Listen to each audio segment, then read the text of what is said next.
This is the voice of the Report of the Week, signing on. I know I said that with a little bit of a different inflection today.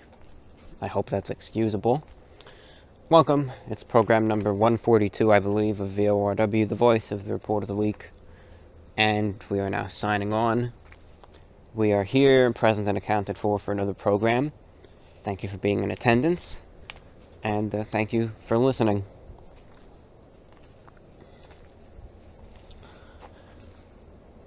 Hope it's been well. Hope it's been going well last week. Last 2 weeks, probably, by the time I get this up. I did a bit of thinking. And this is in response to last week's statement that I gave in terms of topics to talk about or lack thereof. And I thought to myself, well, I've done 142 of these shows now. What's different about the ones, now, than the ones, say, a few months ago? People, a few, a couple, I got a couple of letters, comments, etc. That said, these present VORW shows they're just different than the ones, say, 6 months ago. I said they can notice a difference of some sort. What is that? I had some free time to just think this week. And I thought to myself a little bit, I thought, well, what's different? What's different? I mean, yeah. My life is different. But when I compare how things were from now to 6 months ago, things are a lot better now, and I'm very, very happy right now. Things are going fine in that regard. Well, what's different? I couldn't really think of anything.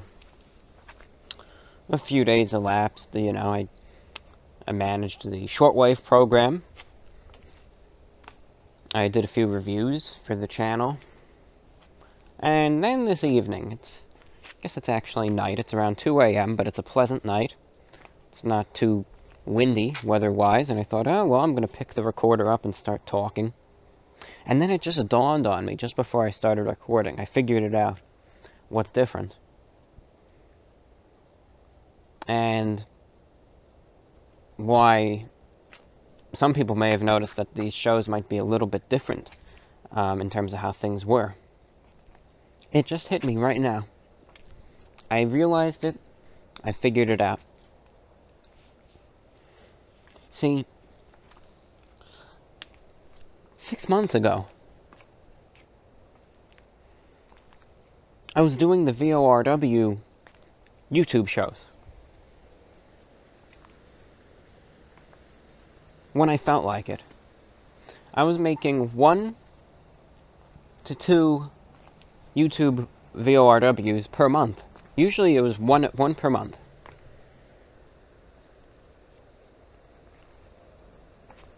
That's why. I realized it right now. That's why. Because I essentially, putting a schedule aside, I did so when I felt, essentially, quote, inspired, end quote, to make a program. I would go a month without recording anything, and then I'd think, hey, I'm going to record a show today, and I'd do it, and I'd have a lot on my mind to talk about. That's why. Nowadays, and this is a problem that I have with schedules sometimes, sometimes I just feel like I'm meeting a deadline, and that's it. And there's nothing wrong with that. It's just oftentimes I'll think to myself, okay, it's been about 2 weeks, so I'm going to, get the recorder out tonight and start talking, and then I'll edit together what I talk about, and I'll get that up, tomorrow or so. That's why, and it's just how my mind is. No one's at fault but myself. That's just how I am. But that's what I realized. But I'm not gonna, you know, I'm not gonna stop making these programs as frequently just to find more stuff to talk about, you know? I mean, look at how things are right now. I'm talking about something right now. You know, so there you go. But that's just what I realized just a few minutes ago. That's the conclusion that I came to. Maybe it's because I feel, I committed myself to a schedule to get these up, and I'm just adhering to that. So even if my mind is blank, I'm still trying to pull its strings to find something to talk about, and that's why. Now, you may wonder, well, I listen to the shortwave programs, and it's different. Isn't that on a schedule, too? And my answer to that is yes, but it's a lot easier to make. And I say that in terms of how it's constructed, you know? The shortwave programs, I talk at the beginning for 10 minutes, with just usually 3 minutes of that 10 to discuss frequencies and whatnot. And then the remainder of that is just free-form discussion. And then I play music. I DJ a bit. I talk about the songs, shout out listeners, and I do that for the rest of the hour whilst giving infrequent IDs. And then there's a show, and you get to listen to the music too. You know, you can't do that on YouTube. So instead, thankfully, there's the letters. For the YouTube programs, that's kind of that guide, that helps the show go a little smoothly. But at the same time, that first hour or so of just free-form talk, I just try and pressure and force myself. I say, okay, I want to make this show at least over an hour and a half, so talk about something, okay? Just fill it with anything. And then you can get to the letters, and then the show will go smoother from there. But that first hour, you don't have anything to talk about? Well, find something to talk about, okay? And that's just what I think when I do these programs,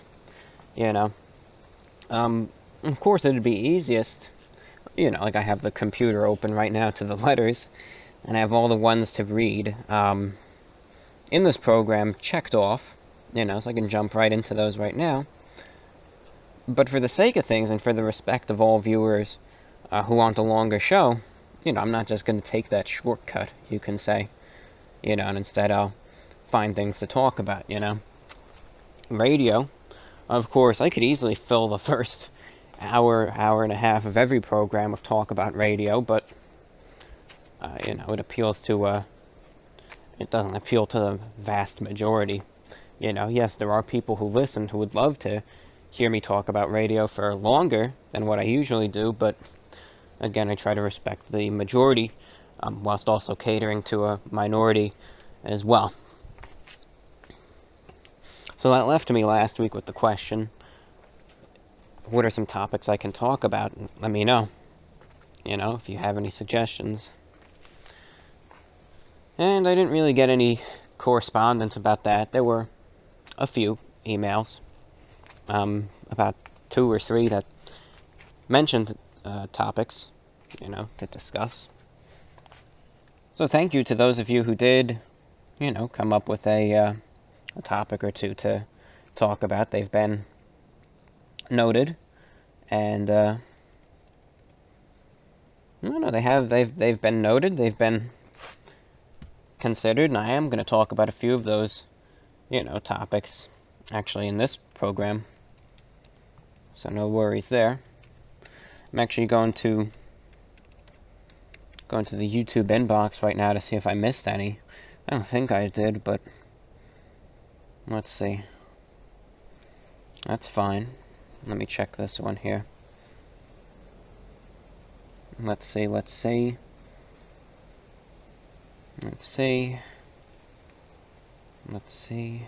These are letters that are going to be read in, later in the program,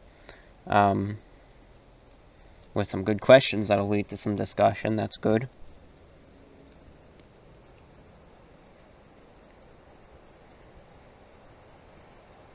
Yeah. Well, thank you to those of you who did suggest topics to talk about, because they will be put to good use very soon. And that they will. First and foremost, the channel's now been around for 6 years as of February 20th, 2011. 6 years and counting. That's crazy to think about that 2011 was 6 years ago, you know. I think to myself, you know, 6 years ago, that was, you know, that was like 2006, right? 2005? Or 4? No. It's 2011. That's crazy. Crazy to think about, and that's how, you know, that's how time progresses. You just gotta make the most of it and make the best of it. It's not gonna stop for anyone. So we just have to enjoy the ride and make the most of it.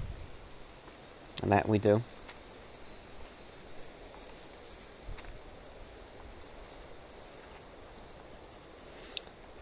One topic that someone mentioned to me, and I found it interesting. It was a shortwave listener over in Latvia, and he listened to the VORW program on 6070 the other week. Suggested a good song. I played it. It was from a Latvian band, and it was neat to hear some world music on the show, you know. And that was neat. Well, anyway, he suggested, he said, you know, could you talk about cufflinks? I thought to myself, well, that's something I wouldn't have thought about, cufflinks, you know? He said, just talk about them, you know? You don't have to give any sort of detailed history or you know, collegiate lecture about cufflinks. Just talk about them. Just talk about the cufflinks that you own, what your thoughts are on them. All of that. I thought, well, I can talk about those. You can talk about those cufflinks. Well, thank you. That's going to be something I'm going to talk about.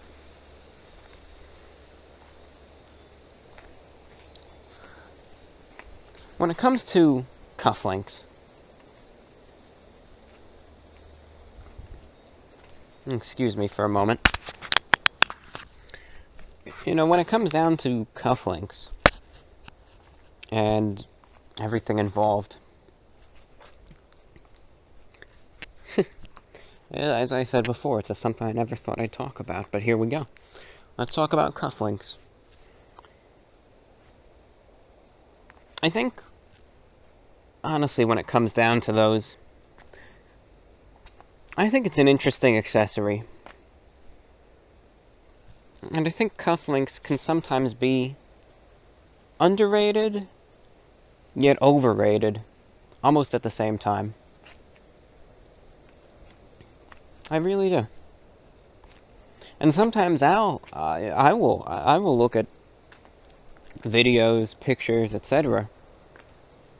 Sometimes I'll see someone wearing cufflinks and I think to myself, wow, you know, that's such a wonderful accessory. It goes so well with the shirt, you know. It's just those little details like that that those are wonderful.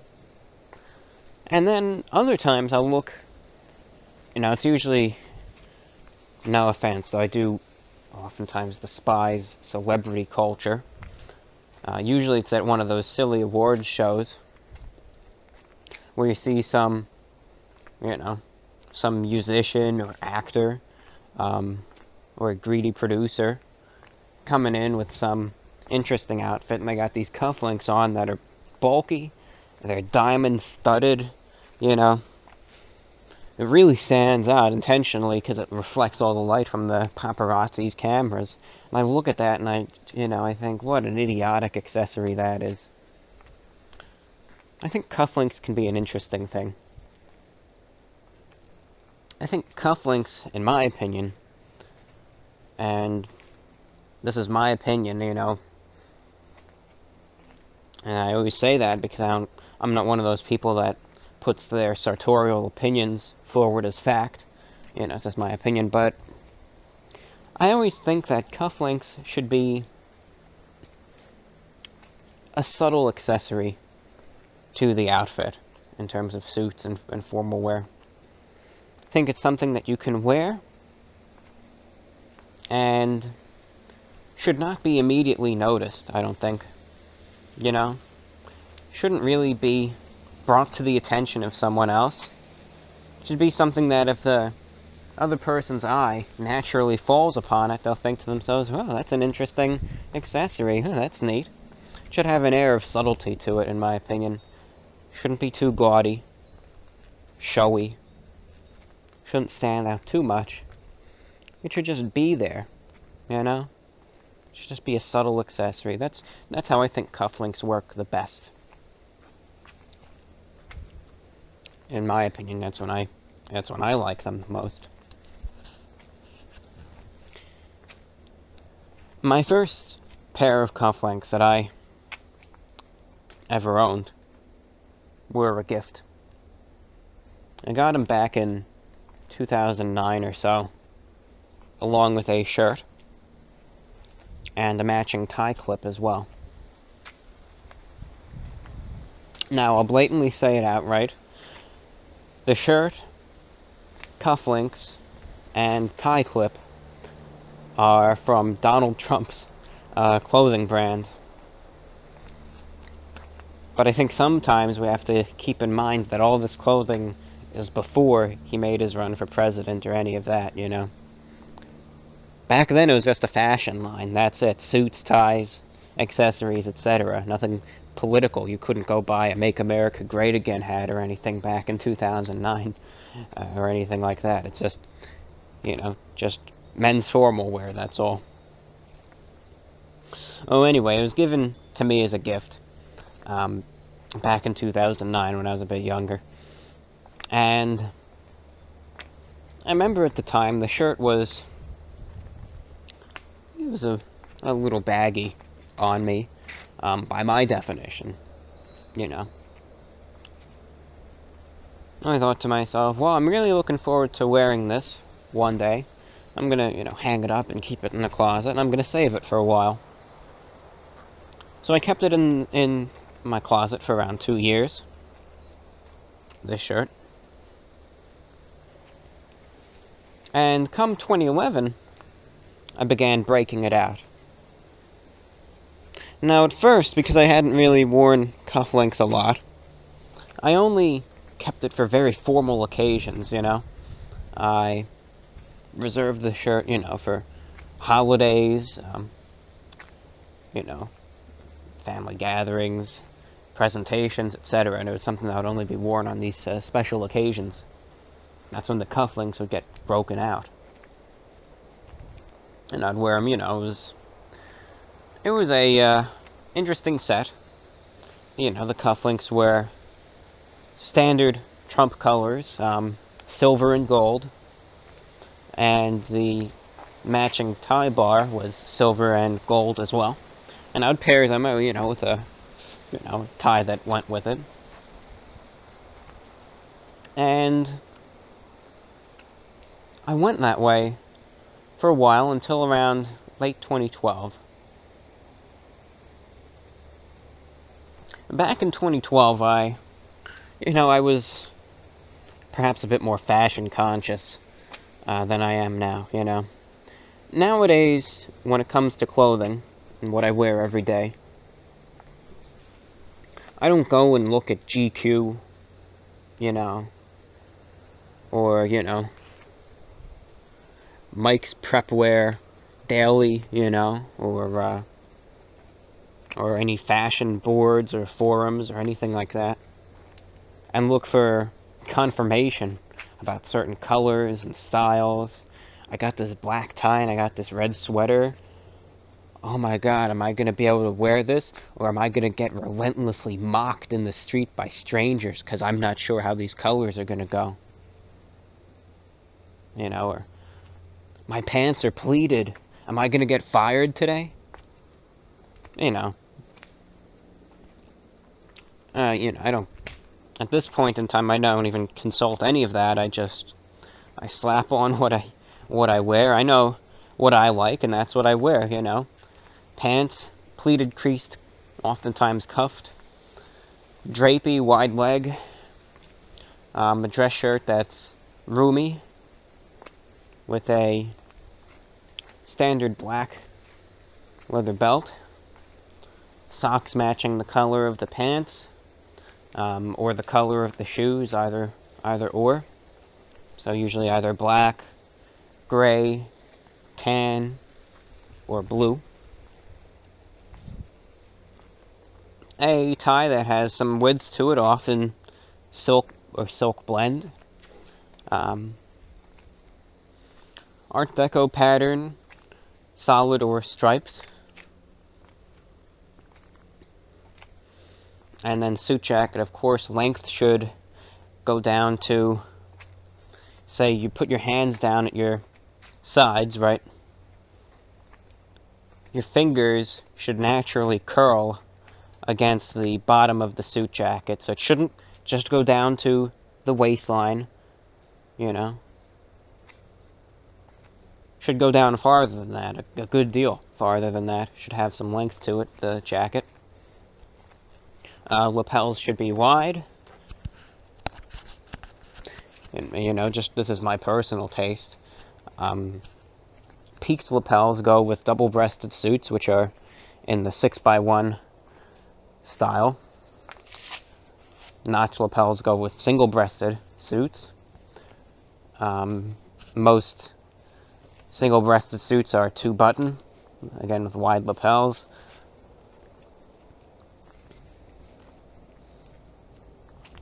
Three-button suits are also acceptable. Suits, solid or pinstripe, in neutral colors. I just gave you a quick rundown of my fashion, but anyway, I know what I enjoy wearing, and that's what I wear. Well, you know, that's how I am now. That's fine. And if you're more fashion conscious and, you know, you want to wear something different, and, you know, be fashionable, there's nothing wrong with that either. I don't hold any sort of vendetta against the people that wear slim fit suits or anything. I always say, and I know to all of you who wear slim fit suits, it's perfectly fine, you know. I say, wear what you wear, I wear what I wear. No one's getting harmed in the process, so that's fine. And there's that. Though it's human nature to criticize, I always try and be as understanding as I can be. Anyway, back in 2012, I was a bit more fashion conscious. You know, I was interested in kind of finding my way through things, you know. Different patterns. I was mostly interested in patterns and colors. Does this tie go with this? Can you combine a blue dress shirt with a certain color tie and vice versa? I wasn't really interested in the actual styles of suits. You know, lapel width, jacket length, button configuration, pleated pants or not, until early 2014, and that's when I discovered that I really enjoy 90s and 80s men's styles instead of contemporary menswear, and that's when I adopted what I wear now. You know, I didn't discover that until then. So back in 2012, I was really just interested in how certain colors and patterns went together, you know. And chances are you could have presented me a black jacket that had very thin lapels and one that had very wide lapels, and I really wouldn't notice the stylistic differences. Overall, I'd be more concerned at that point in, you know, the combination of the tie and the jacket and pocket square, rather than the style of the jacket itself. And, you know, that's just what I was into back then. Anyway, I was checking out these fashion forums pretty often, and I was on some suit forum. I think it was Ask Andy About Clothes. It was a good one. I think it's still going today, and I think it's still holding its own. I was checking out some inspiration. You know, I was looking at people's outfits, you know, like, what are you wearing today, etc. I was looking around, I was seeing what these people's outfits were. I just happened to be looking at this one guy. I think he was maybe a businessman or something. Wore a nice suit every day, full suit and tie. And he went all out on his outfits. That's something that I noticed. He always went with a shirt, tie, belt or suspenders, oftentimes a vest. Went with a tie clip, pocket handkerchief, and cufflinks as well. And he did it in a formal yet traditional way, so it's not like how the modern, dandy type of style is. It was all done in a very subtle way. And I began noticing his cufflinks. And that's when I came upon the realization, this guy's just dressing like this every day to work. He's incorporating what I thought were these formal cufflinks into his outfits, and he's making it work. He looks very, very good. That's when I began to broaden my horizons when it comes to cufflinks. I started looking at his outfits more, and he was posting for a while. I was looking back. And it was so interesting. He managed to coordinate the color of the cufflinks, either, with his pocket square, with his tie, some of the color of his suit or something. And he managed to make it work every single time. He was a master at his craft, and I say that literally. He knew what he was doing, and he'd been doing it for a while, I consider well-dressed. He knows what he's doing. Anyway, it was from him and looking at these forums that I began to understand, hey, these cufflinks, I kind of want to get into this more. So, late 2012, I started checking things out, and I decided to broaden my horizons. Eventually, come 2013,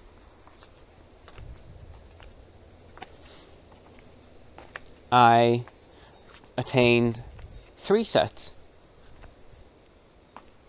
of cufflinks. One was green. It was green cufflinks, green pattern cufflinks. It wasn't like solid, St. Patrick's Day green. They were a dark green and black pattern. Went very nicely. Still have them. Still use them even. I think I have them in my possession right now, maybe. If I find them, I'll wear them in a upcoming review for you all. I'll show them off, and you'll get the subtleties there. I won't mention it, but you'll see them. I had those, along with a matching tie and matching pocket handkerchief. I was going to say pocket square and handkerchief, so it came out as pocket hair.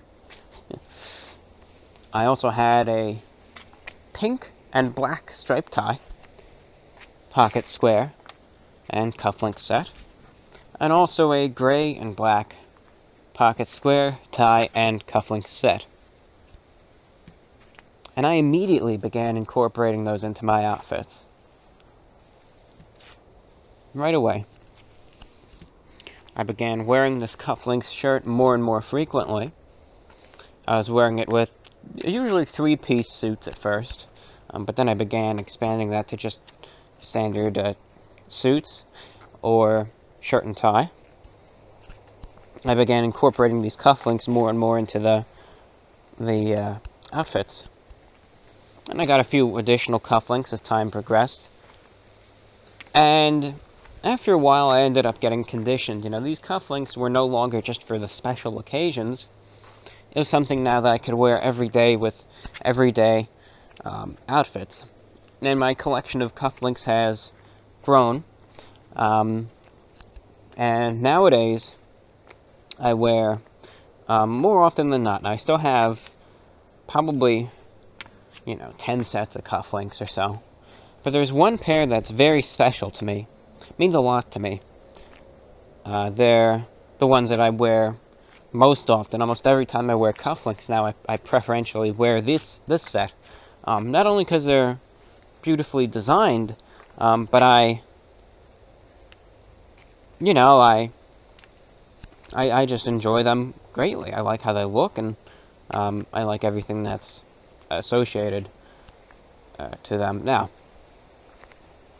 when it comes down to things today, because I got conditioned as so with the cufflinks now, what I'll do usually, it's funny, in my wardrobe, and I haven't gotten it all together, you know, in total I have around 20 dress shirts or so, but because they're spread out at different locales, I only have around 7 or so right now in my possession. I have 3 short sleeve white shirts.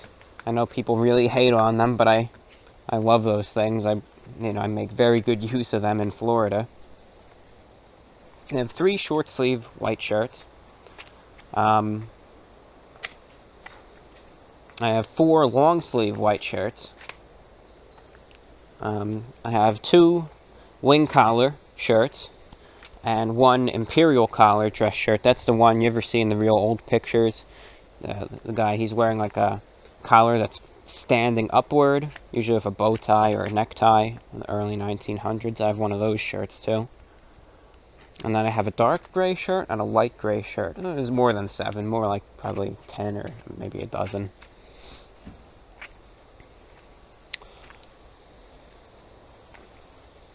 Anyway, the shirts, what I do now is check the weather and put on a shirt corresponding to that. Alright, very warm, alright, I'll wear a short sleeve shirt. 1.5 degrees cooler, long sleeve shirt. Alright, the long sleeve shirts, if the regular cuffs are gonna get taken over to the wash or the dry cleaner or whatever. Alright, hey, I'll use the one off the cufflinks. I'll put on these good cufflinks here, and I'll wear that for the day. And that's how I think of it now. It's, it's a shirt to wear, and it's a shirt as all others are worn. A shirt worn proudly, So, cufflinks now are a standard bit of my outfit, and I think that they will remain, I have, the one shirt right now that has the cufflinks in my possession. That's a turn-down collar. And then I also have a wing collar shirt that goes with the French cuffs too. And then I think the imperial collar shirt goes with the wing or the cuffs as well. There's some options, some variety, and one little added bonus there with the more formal collar shirts is they're formal collar shirts. Makes the outfit a little more traditional and formal. Might confuse some people, but it is a very formal look. And the cufflinks are just a little added bonus, And that's my discussion about cufflinks. 33 minutes, see? Once I get into the groove of things and I find something to talk about, I can make it work, Anyway, ladies and gentlemen, you're listening to VORW, the voice of the Report of the Week. I'm going to pause the microphone at the moment, get a little sip of water, and, hey, we'll talk about something else once we get that done. How's that sound? Again, VORW, the voice of the Report of the Week. Alright, ladies and gentlemen, we'll continue now. I figure the next thing to talk about that'll be best is the radio segment. I figure, I can talk 20, 30 minutes about radio. Then dedicate the rest of the time to letters and the topics discussed with the letters. And, you have a good 2-hour show right there. Once I get past the first hurdle of trying to figure out what the heck I'll talk about at the beginning, it gets a lot easier, and goes smoothly thereafter. I have a few topics to discuss in terms of radio, specifically shortwave. I have an update about Radio Australia. I also have some new transmissions to announce of VORW on shortwave with high power transmitters, 100 kilowatts. It'll get the signal out there, and that's really what we got. So first and foremost with Radio Australia, for those of you who've been following the VORW shows a while now, you know, especially since December, I've talked about Radio Australia, how they went off the air. I expressed my protest in their decision. So the Australian Senate is looking into passing some legislation now on forcing Radio Australia to come back to the airwaves on shortwave. And the other day, they brought in Michelle Guthrie, who's the president of the ABC, who's responsible for the cuts. They brought her in before a Senate committee, and they questioned her about it. And the interview she provided really was a disaster. In my opinion, it really was. She just came off as very disorganized, unprepared, and she kept claiming over and over again to every single question. This was her answer. She kept claiming over and over again that only 14 people wrote in after the cuts were done. And that's all that she kept saying. You know, they asked her regarding jobs lost at the transmitting stations. She said only 14 people wrote in. And then they asked her about how she claimed that they did extensive research of the area. They asked her what research methods they used. Only 14 people wrote. You know, they asked her. They directly quoted someone who worked for her who said just a year ago or two that shortwave is vital in the area. Only 14 people wrote in. That was her answer to every single question. It was something to see. And the senators expressed their disappointment in her. And on the 9th, most interestingly, to kind of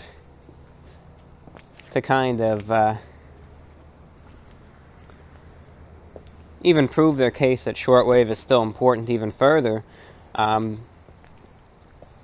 despite her claim that only 14 people wrote in, they'll be bringing in individuals from various organizations in the target areas to directly testify about the lack of the shortwave service and its impact. So who knows, you know, the bureaucratic process really drags its feet and moves at a snail's pace, but I try to have some hope. I have some hope. Maybe, who knows, maybe Radio Australia will come back one day. You never know. Otherwise, in Ecuador, their broadcaster, HCJB, they're an international broadcaster with a religious focus. They got a new transmitter on 60-50 kilohertz, so you might be able to hear them better in North America now. You know, I was checking them out a little bit earlier. Most of their programming is in Spanish. Most of it's in Spanish, but hey, you never know. They have some English programming too. They'll throw in usually some jazz music, so you never know. It might be worth checking out 6050 kilohertz in the evening and overnight hours in North America. If you're in South America, you'll have no problem hearing them. You know. Anyway, on to the latest updates of the VORW shortwave program. First and foremost, the shortwave broadcast remains 1 hour in length, and in each program I provide a mixture of commentary and listener-requested music. I figure for the heck of it, why not, right? All programs are nowadays uploaded to SoundCloud too, so listeners who missed the live show can listen there. And in this VORW. Here in the description and maybe even in the comments, I linked a SoundCloud recording of the latest show, so you could listen and see for yourself if you're interested in tuning in or not. You know, you get a little sample, essentially. The programs have been well received. People enjoy them. They like the mixture of talk, and they also like the music because it's a very wide variety of tunes that you usually wouldn't hear on the radio too much anymore. Anyway, VORW Radio International, that's the name of the program. I'm pleased to announce that the station is now expanding, especially on March 9th, with several additional transmissions to other parts of the world. Okay? Now, currently, on a regular basis, we can be heard on 7490 kilohertz to North America, and 6070 kilohertz to Europe, on occasion 5150, and even 3210. But March 9th, there are two other transmissions now that you can tune into. The first transmission is via WRMI. That's a 100 kilowatt station out of Florida. This broadcast is on the frequency of 5850 kilohertz. It is broadcast at 5 a.m. Eastern, early in the morning, and it is beamed westward, targeting the Pacific Northwest. You might think to yourself, it's a good transmitting power, but if it's transmitted between the hours of 2 a.m. and 5 a.m., that's kind of a dead zone. I mean, isn't that kind of stupid to broadcast it at that time? The real purpose of this transmission, despite the fact that signals are good in North America for this broadcast, the real purpose of this transmission is to target Japan and Northeast Asia. Because obviously, as we know, shortwave signals, they don't just stop at the ocean, they keep going. So while this transmission is targeting Western North America, my goal is to see how it crosses the Pacific Ocean and how it reaches Japan, the Korean Peninsula, parts of Russia, China, and even any other areas of Asia as well. If you are in Asia, remember, the frequency is 5850 kilohertz. The time is 5 a.m. Eastern, that's around 7 p.m. in Japan. And if you're in North America, and, you're up early, or up very late, and you want to listen in, you can easily do so. You can just tune in using the online receivers or your own radio, and signals will be good. As a matter of fact, I found a very easy way at this point in terms of dealing with these online receivers. What I'm going to do from now on, you remember with the online shortwave radios, I'd give this explanation. Alright, type in the link, then you have to type in the frequency and hit the little mode to use. I've got an easier way to do that now. I found a way with the link to include in the link where it'll just automatically take you to the frequency with the correct mode already. So what I'm going to do from now on with these broadcasts, for these online receivers, I'm just going to post a list of them with all these links, and you can just click on each, and it'll just, effortlessly take you there. Kind of like how if you listen to the European broadcast on 6070, You know how you just click on that link on their website and it just takes you right to the receiver and you're all set up and good to go? Yeah, it'll be just like that. So, we'll get to that later anyway.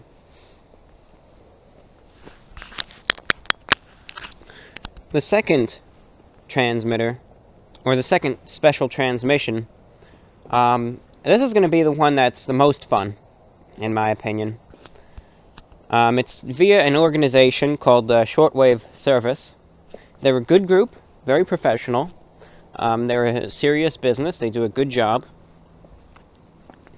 They have transmitters of their own in Germany, but they also serve as an airtime broker if you want to get transmissions via other sites that maybe you wouldn't be able to access as easily.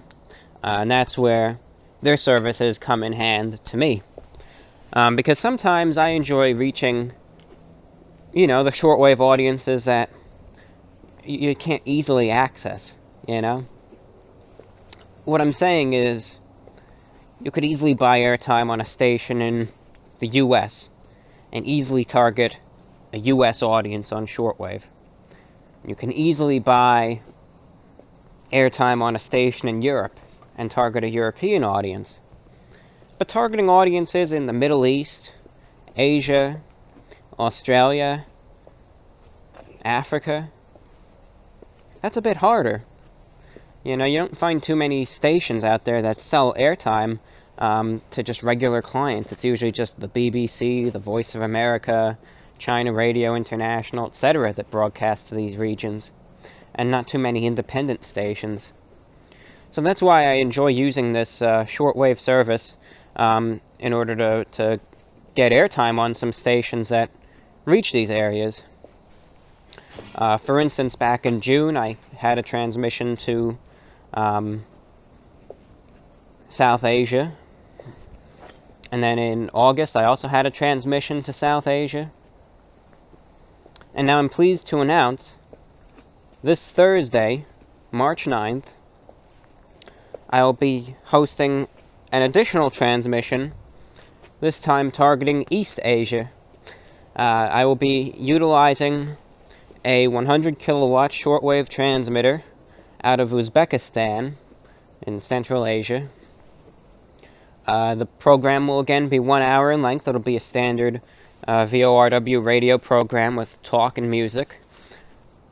And it will be broadcast on the frequency of 12085 kilohertz. That's 12085 kilohertz from 7 a.m. to 8 a.m. Eastern. Alright, that's from 12 p.m. to 1 p.m. GMT. Frequency 12085, 12085. And it'll again be via a 100 kilowatt transmitter in Uzbekistan, directly targeting Japan, China, the Korean Peninsula, Russia, Mongolia. Reception will also be good in India, Bangladesh, even perhaps Southeast Asia and beyond. As well, reception ought to be good in Russia, and who knows, signals may be possible in the Middle East. And if reception conditions are good, it might even be audible in Europe as well. So it's a transmission to look out for. Given this, at this point in time, consider it a special broadcast, but given the state of things, you might also be able to consider it a test transmission in order to gauge reception and audience size in Asia for potential regular broadcasts of VORW to the Asian continent via shortwave. You never know. We have 2 broadcasts now next week targeting Asia, and it'll be very interesting. As I said, there aren't too many stations anymore with music that target audiences in this part of the world, and I'm very interested to see how things work out. As a matter of fact, I could already talk about results for one of the broadcasts, the WRMI broadcast that I mentioned earlier. I bought 3 weeks worth of airtime there. They gave me a special rate for test transmissions, and I had to take it up. I had to. It was too good to put. It was too good to be true, really. I mean, it was an excellent rate there. I guess, given the fact that there aren't going to be many listeners that are awake and listening in North America at that time, they gave me a good rate, and I was very appreciative of that. And the broadcast via WRMI on 5850, I bought 3 weeks worth of airtime there. There's a broadcast on March 2nd. There will be a broadcast on the 9th, this coming. And there will also be a broadcast on the 16th. And the first broadcast was, completely unpublicized. The purpose of that first one was just to see how many people in Japan would be just scanning around on the shortwave and just pick up the broadcast and listen and write in, And I don't know, I didn't know how many people would be doing that, It was just something to try out. I just wanted to see how many people will stumble upon this weak signal and bother to listen to it and then even write in as a result. That's what I wanted to gauge right then and there, just an unpublicized test, how many people will listen. And these next 2 tests, the word's probably going to get out. I'm going to make some announcements also for the other one via Uzbekistan, and you'll get people who are actually tuning in specifically to see if they can hear it or not, and to see what it's all about, so there'll be more people that write in. So this most recent broadcast on 5850 was a surprise, just to see who listens, who tunes in, And surprisingly enough, I was taken back by the amount of people that actually were just listening at that time over in Japan. I was very, very surprised. I went to sleep around 4 a.m. just before it aired. I woke up a few hours later, and sure enough, there were, I got over a dozen or so emails from just people in Japan with their shortwave radios. All of them listened on their own receivers, and they were all just tuning around and came across the broadcast. It was very weak, too. Very weak, lots of fading,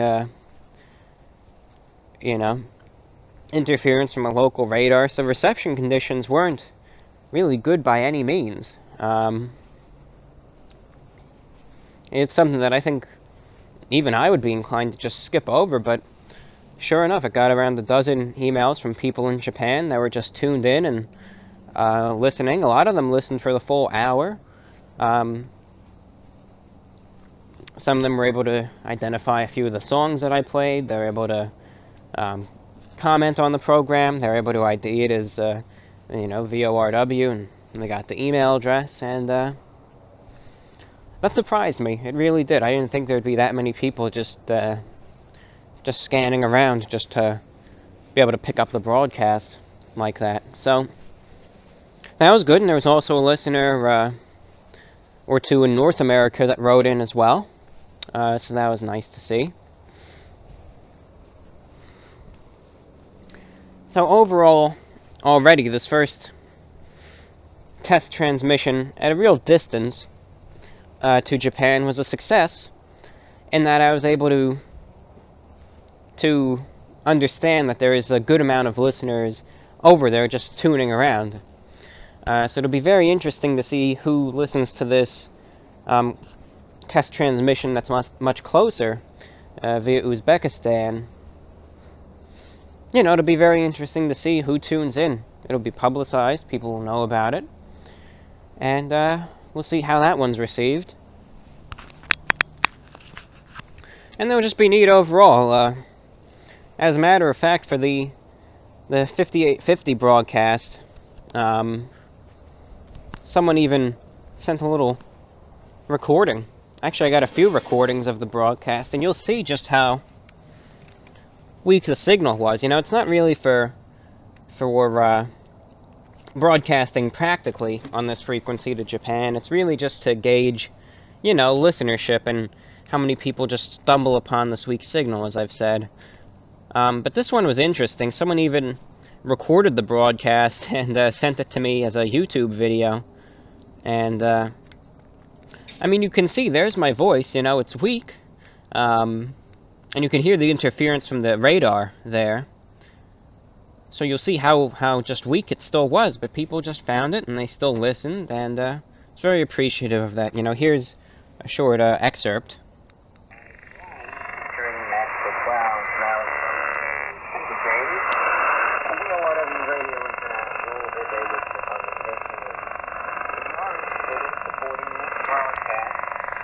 Like, you can hear that, you know, it sounded like a helicopter, kind of, that interference from the radar there.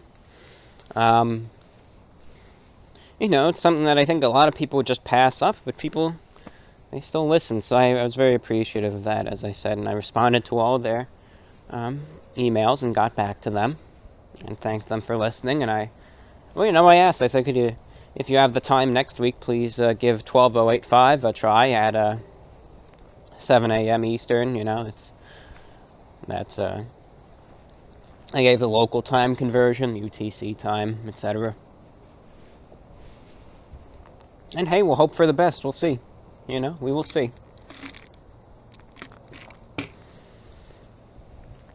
And I also got one listener in India who was tuned into the 5850 transmission. He said that he oh, what did he say? He said he was an office worker there, and he was scanning around there, and he came upon the transmission as well. And he also said it was weak. You know, it's not a feasible frequency to reach Asia for, but it's, again, just to gauge the potential audiences there that'll just write in. So, looks promising. Looks promising for the Uzbekistan broadcast, and only time will tell. But let's keep those fingers crossed. A little interesting thing, and I actually thought it was very interesting.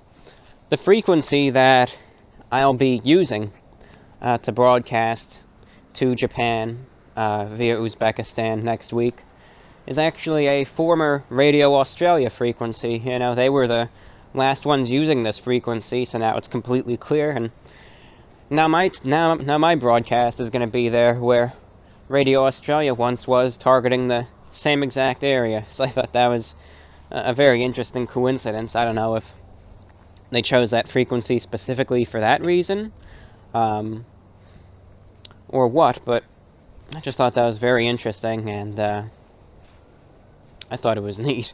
You know, I did. Anyway, otherwise the regular transmissions were still well received. 6070 came in good. Some people in France reported it, finally. They said it was coming in there. And the 7490 broadcast to North America, as reliable as ever, came in good. I even got some people in Florida that were tuned in, around the panhandle of Florida, upstate a bit. And they were listening. They said they enjoyed it. And some other listeners in Texas, and where else? Virginia, Indiana, New Mexico, Georgia, and other parts too, coming in good there. And all in all, those are good too. Those broadcasts are definitely going to continue. You know, they definitely will. And we'll see. It'll be fun to see how these transmissions to Asia work out. Very interesting to see that.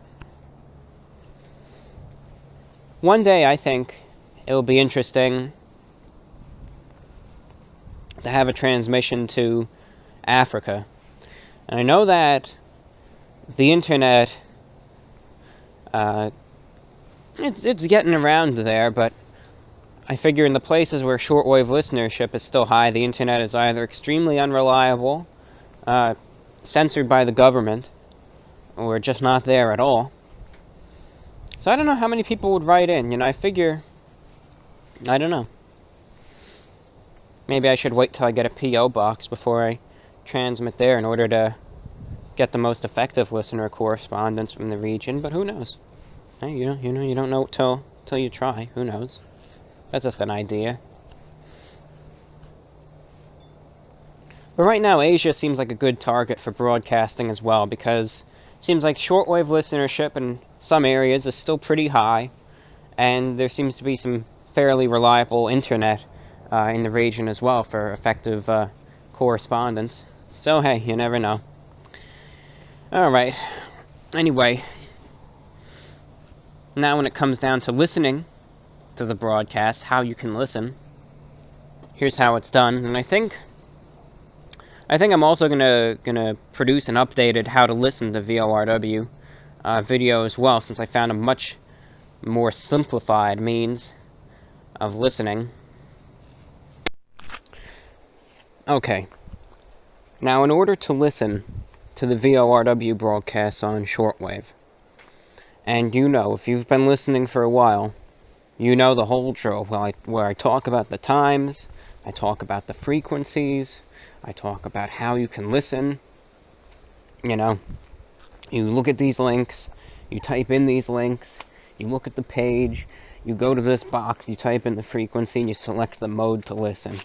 And a lot of people are fine with that. There's nothing wrong with that, a lot of people say. But it can be a hassle. It can be inconvenient. Well, things got a lot easier right now. You want to know how to listen to the VORW broadcast?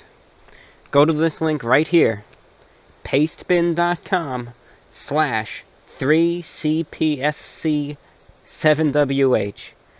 Might sound like a lot. You see it right there, Pastebin. A lot of us know Pastebin. It's a good site.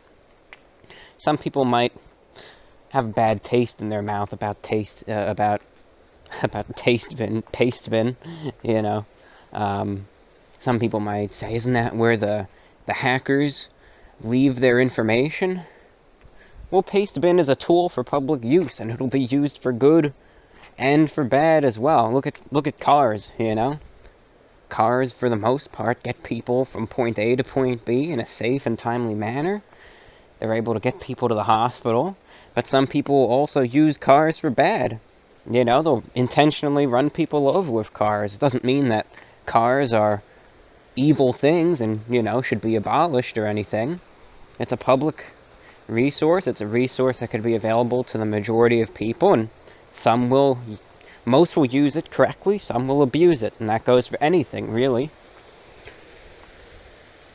I mean, heck, look at shortwave radio, Most stations and people who can broadcast on it utilize it for efficient communication, broadcasting essential news and information and entertainment to people of the world. Some organizations will use it for propaganda, some will use it for spreading hatred. That doesn't stand for everyone. You get the picture, ladies and gentlemen. Anyway, you see this Pastebin link. You click on this Pastebin link, and what do you see? Well, my goodness. Links to listen to the VORW programs via shortwave. And here's the times. It's organized by the times. Look right there. Thursday, 5 a.m. Eastern, 10 a.m. GMT, 5850 kilohertz to Western North America, East Asia. Well, what are these links underneath it? Hey, let me click on this one. Go here. And I'm already hearing something. What is that? What I've done with these links here is it's sorted by the times, and underneath it are the links to all of the online shortwave radios that have a good chance of picking it up. And not only that, I took one step further. Not only do these links bring you to the online shortwave radio you can listen on, it's also set up in a way with these links now that it automatically sets you to the frequency and tunes it for you. So all you have to do is find the time of the broadcast you want to listen to, go there at that time, and click on any of those links. And you're all good to go. That's it. You don't need to input anything anymore. You don't need to play around with it anymore. It does all the work for you. Anyone can do it. You need 2 clicks, and that's it. Click on the link to the paste bin, and then click on any of those links that works for you at the right time, and that's it. And if you go to the bottom, you can see down here, for WBCQ, TuneIn Radio Digital Stream, there's the link to that. WBCQ MP3 Stream, link for that too. And then below that are all the receivers you can use for that as well. And there you have it. That's how easy it is now to listen to the VORW radio show. I hope it makes the experience of listening a lot easier for you. Maybe it'll give some people a little more incentive to listen if they're on the edge about it. And that's what I'm pleased to announce. The current schedule of VORW Radio International for this Thursday, the 9th, at 5 a.m. Eastern, 10 a.m. GMT. You can hear it on 5850 kilohertz via a 100 kilowatt transmitter in Okeechobee, Florida, in the Sunshine State. Being beamed westward, it's audible in North America for any night owls or early risers.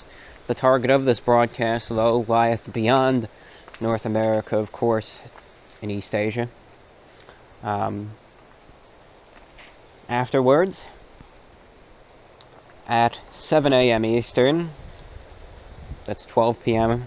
GMT, you can tune your receiver to 12085 kilohertz, that's 12085 kilohertz, the former Radio Australia frequency, via a 100 kilowatt transmitter out of Uzbekistan, targeting East Asia, specifically Japan, the Korean Peninsula, Russia, Mongolia, and China. The broadcast, though, will likely be audible throughout the Asian continent, Middle East, Australia, parts of the Pacific, and it may also be audible in Europe as well. So a number of receivers have been linked there. At 8 a.m. Eastern, that's 1 p.m. GMT, you may tune to 6070 kilohertz to Europe. At 3 p.m. Eastern, 8 p.m. GMT, you may also tune to 6070 kilohertz to Europe. At 8 p.m. Eastern, 1 a.m. GMT, you may tune to 7490 kilohertz in North America. At 6:30 a.m. Friday, that's 11:30 a.m. GMT, you may tune to 3210 kilohertz if you're in northwest New South Wales, Australia. And finally, during the daytime hours of Monday, Wednesday, and Friday, you may also hear the broadcast on 5150 kilohertz, targeting New York City and the tri-state area. There may. Keyword is may. There may be a frequency change for the European broadcast. And I'm not going to solidify anything right now, because I don't know. Currently, I'm on the air on frequency 6070 kilohertz. 6070 to Europe. And that's a 25 kilowatt transmitter in Germany. And they do a good job. It's a good station. But I'm slightly worried at this point in time about a potential conflict of interest going on between two stations, both of which that I use. And if that's the case, I don't want to end up having to break ties with the other one because of what this station's doing, so I might end up switching transmission providers in Europe. The rate stays the same, you know, it would still be the same price. That wouldn't change at all. And the coverage really wouldn't, you know, I'm just kind of in the dark here. I don't know, I'm just a client of this station. I'm not the management or anything, but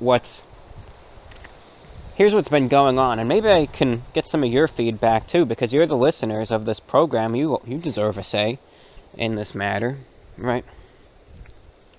Here's what I'm worried about, right? I use there's two, I guess, kind of competing stations in Germany. There's more, but these two compete. There's channel 292, that I use for the European broadcasts, on 60-70 kilohertz, you know. And then there's also a station called Shortwave service, and they're on 6005 kilohertz, and they're on two other frequencies as well, that are much farther away. And they both do the same thing, you know, they broker their airtime and broadcast to a European audience. But the one thing that this shortwave service does that channel 292 doesn't do is they also conserve the airtime broker to much higher power relay stations that the average consumer wouldn't really have access to. And the guy who does it, his name is Christian. He's a great guy. I've worked with him in the past, and I'm working with him now for some of the Asian broadcasts. He's professional, he's kind, he does a good job, and I sincerely mean that. And I'll tell you why I'm saying this also.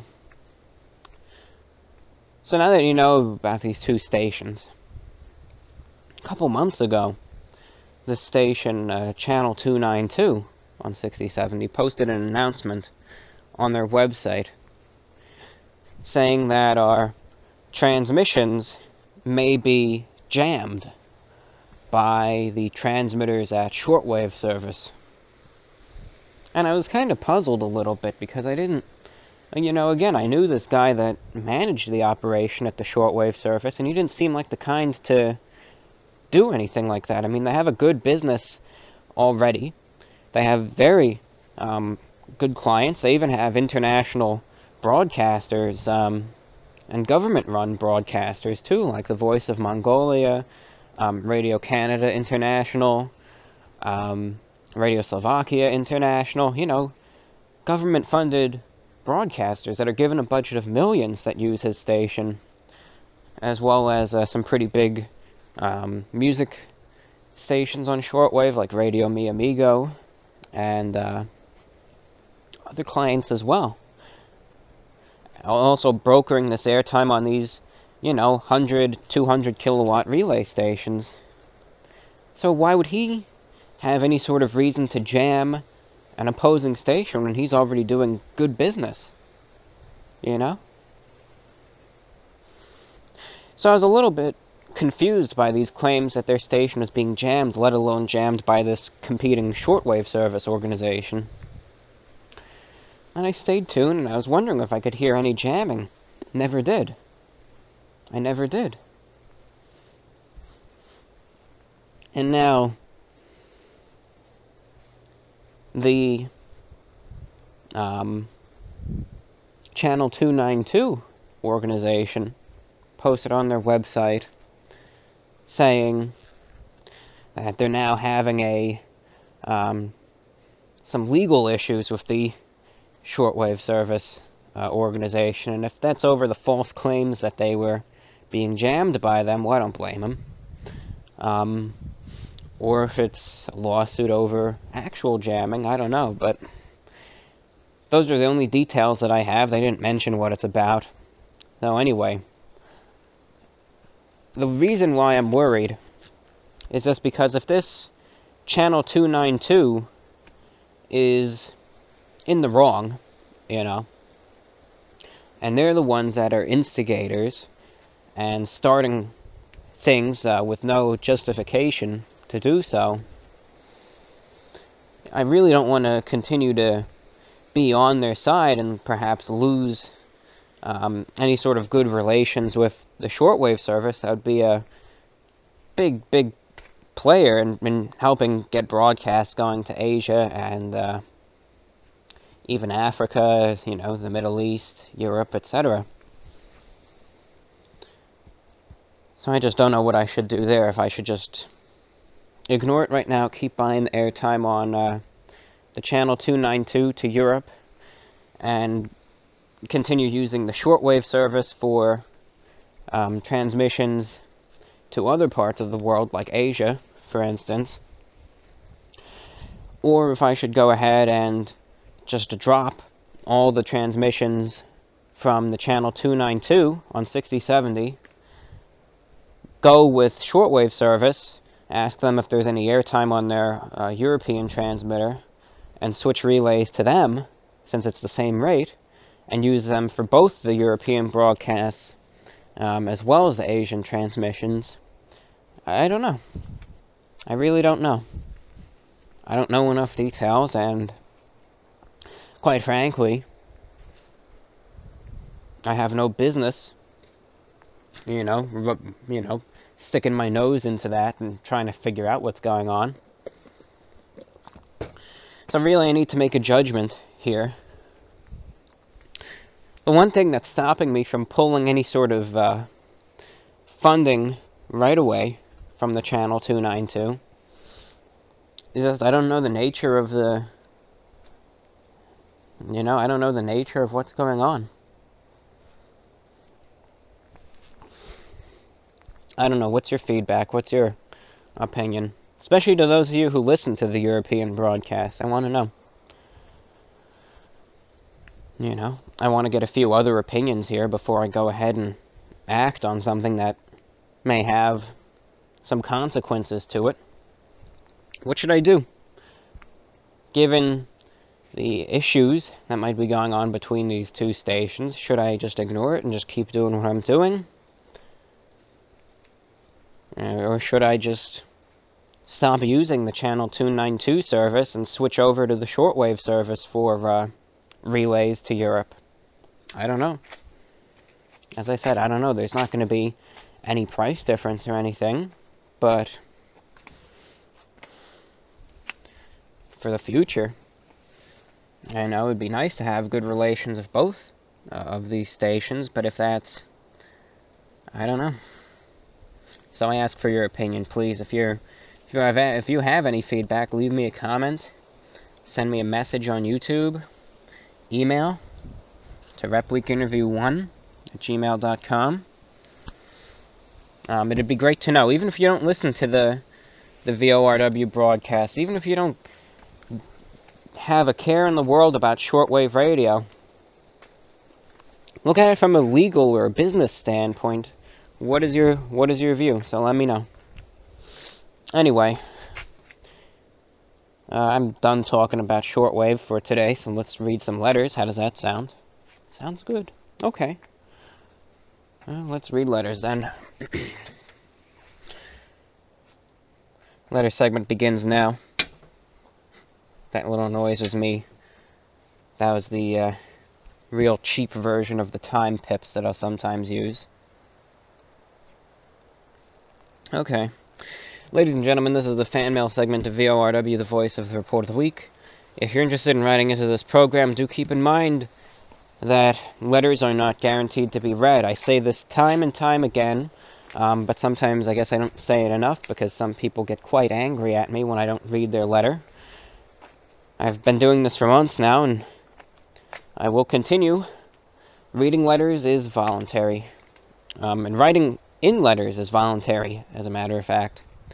Do not write in with the expectation that your letter will be read. Please keep that in mind.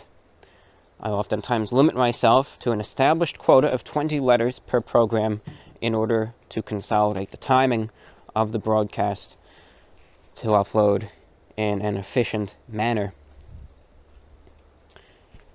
Therefore, ladies and gentlemen, if you still wish to write in, you may send me an email at vorwinfo@gmail.com, repweekinterview1@gmail.com.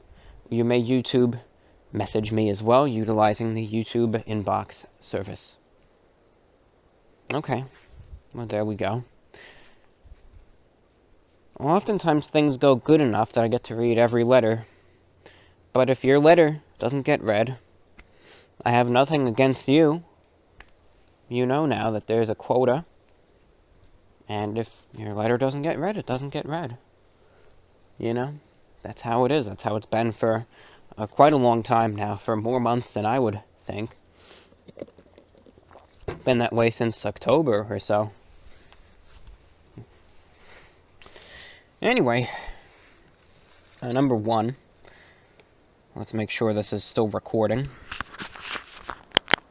which it is. And number 2, let's read them letters, as some people do say. Hope you're enjoying the intermediate breeze, by the way. Hope it adds to the ambiance of the show. Get some good ASMR going. VORW number 1. What is it now? VORW number 142 with added wind sounds. Okay. Preliminary sip of water. Now completed. And let's go. 6 years. Hard to believe today is a 6-year anniversary. It's been a hell of a ride so far, my friend. And it's been a joy to be here through all of it. Here's to another 6 years, my friend. Best wishes, your old pal, Brax. So thank you, Brax, for writing in, as usual.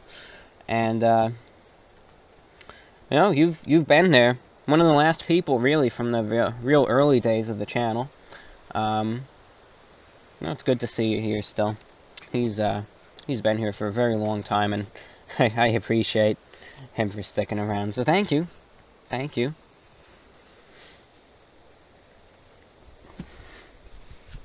Hello, John. Although it's a slight inconvenience, I like your choice to keep the VORW show out of the sub box. It's like having a secret club only a few of us know about.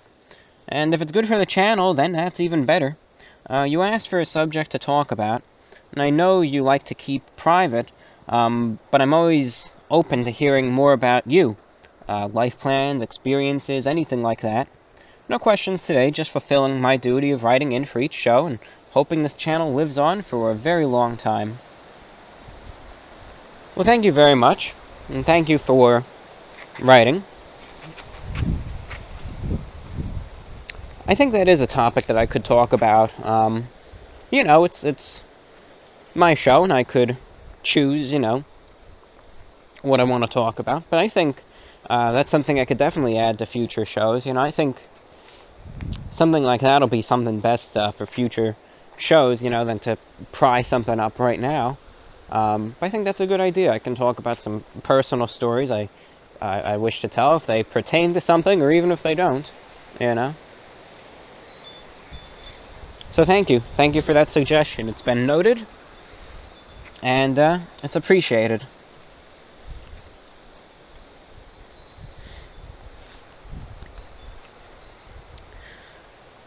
This person writes in, "Oh my goodness, thank you so much for reading my email and talking about it in your video. My friend Tim, the fanboy, emailed you. I highly recommend you read it. He's the one who actually told me to read the email. So I have another question. What is your favorite drink? And what has been your favorite review you've made? All the best from Sarah." Sarah, thank you. And, well, favorite drink. Well, my favorite drink's water. Though the iced white chocolate mocha now from Starbucks is a close second. But water is king. It remains the top. Best of the best. Favorite energy drink, though, which I think the question was more in regards to. No, maybe not, but I'll answer both to kill two metaphorical birds with one stone. Favorite energy drink review that I've, favorite drink I've reviewed is Balls. It's BAWLS. It's balls. It's not like, balls. It's balls. It's a good drink. It's a good drink. I recommend it. I recommend the original. I recommend the cherry one. Root beer one's a little iffy. But definitely the cherry and the original. Get it in the bottle, too, because that's the... Oh, it's wonderful. It's delightful. No, it is. You get it in this glass bottle.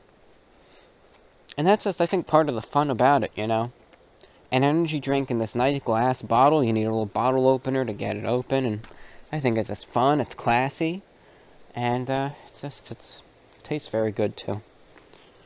Tastes good too. So that's my favorite energy drink there. My favorite review. And I don't know if I can answer that question honestly, because I don't know if I have one. There's a lot of reviews that I like a lot.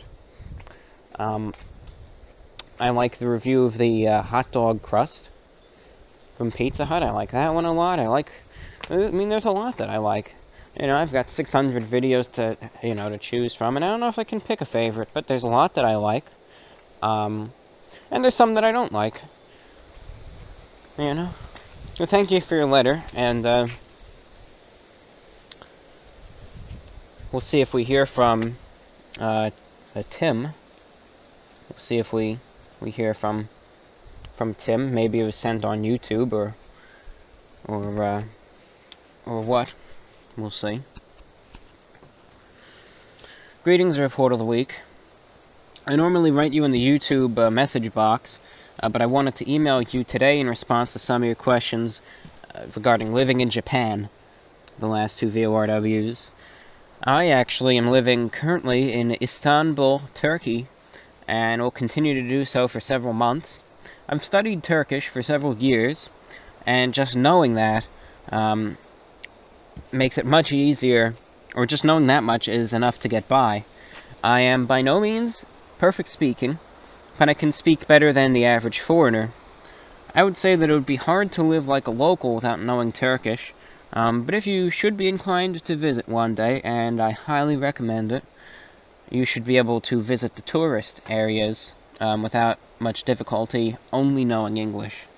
I have attached a few photos I have taken of this beautiful historic city for your viewing pleasure, and please do feel free to use them in a VORW if you'd like.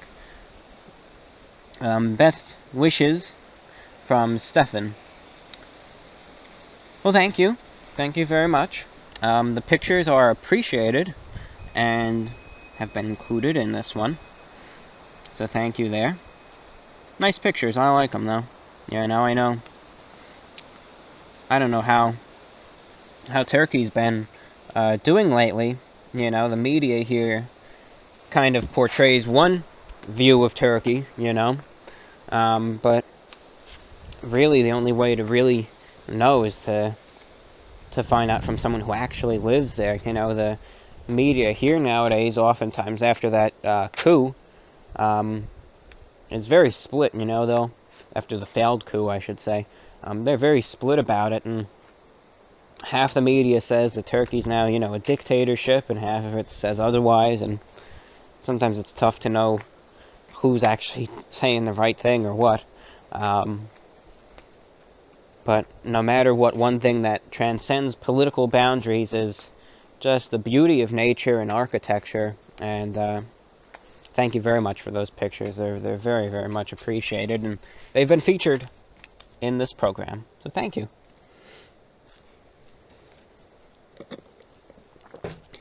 Hello, Review Bra. This is my first time writing in to the VORW show. Hopefully you'll be able to read my message. I just started listening to the VORW shows recently.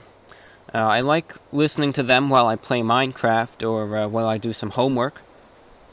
Although I've been watching your regular videos for a while now, and I really like your channel, I like being able to watch your reviews of fast food products. And personally, I like McDonald's and some other fast food places, but I'm not able to get them that often.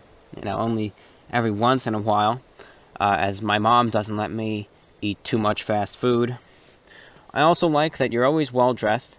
It sucks that people make fun of you for it. I like to dress nicely too, and try and be better dressed than most people.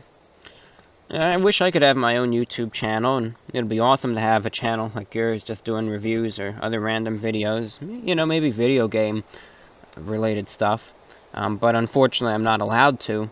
My parents won't let me have my own YouTube channel, which is understandable, I suppose, but disappointing for now. I wanted to ask you a question. I'm moving to a new city and a new school later this year.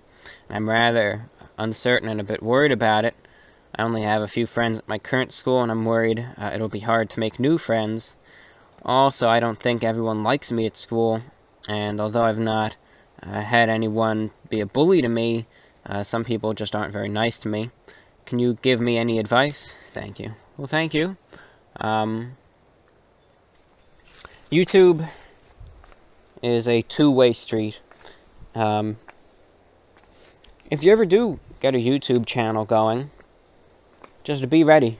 That's all. I can't stress that enough. Just be prepared. Because you're going to get some people at first that are going to say some very, very mean things to you that you're going to get completely blindsided by. And trust me, you might hear some, some videos talking about trolls and whatnot. Ignore the trolls, don't feed them, and that's fine. But the first few times, people are going to say some very mean things to you that maybe you haven't had said to you before.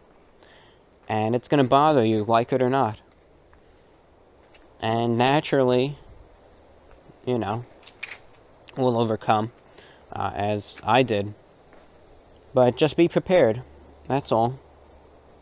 I know sometimes with this stuff you can't be prepared for it, but sometimes it's best, even if it's going to be like a smack across the face no matter what. It's good to at least see it coming. Anyway, in regards to school and making friends, I presume, that you're, I guess, K-12 school. I figure more on the upper end of that spectrum, grade-wise. I know you've heard it probably many times before. You've probably heard it from your parents. Maybe. I don't know. Maybe you didn't. We might have just read it somewhere, might have seen comments about it, posts about it, videos about it.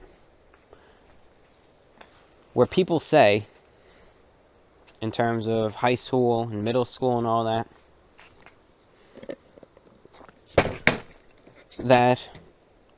while your troubles, worries, problems, and anxieties might seem big right now, making friends, bullying, socializing, getting the homework done, doing well on that test, behaving.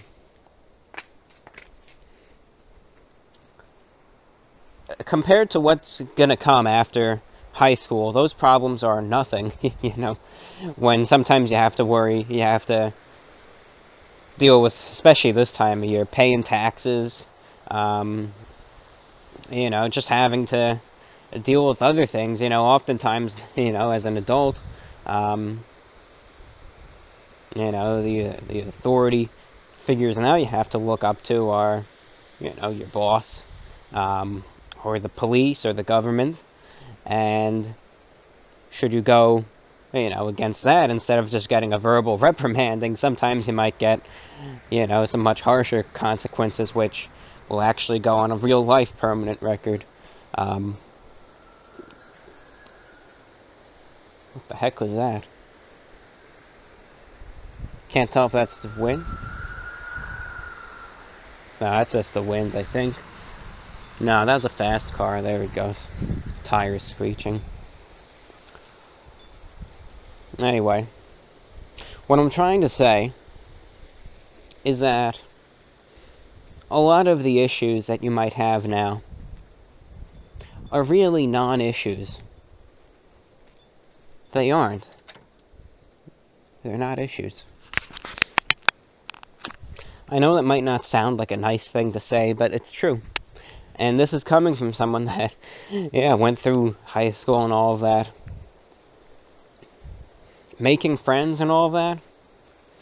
All of the people that I knew in high school that I might have considered acquaintances, I haven't seen, heard from them, met them, or talked to them in years now. So, that's not an issue there. You get by, you survive, you don't, you're fine.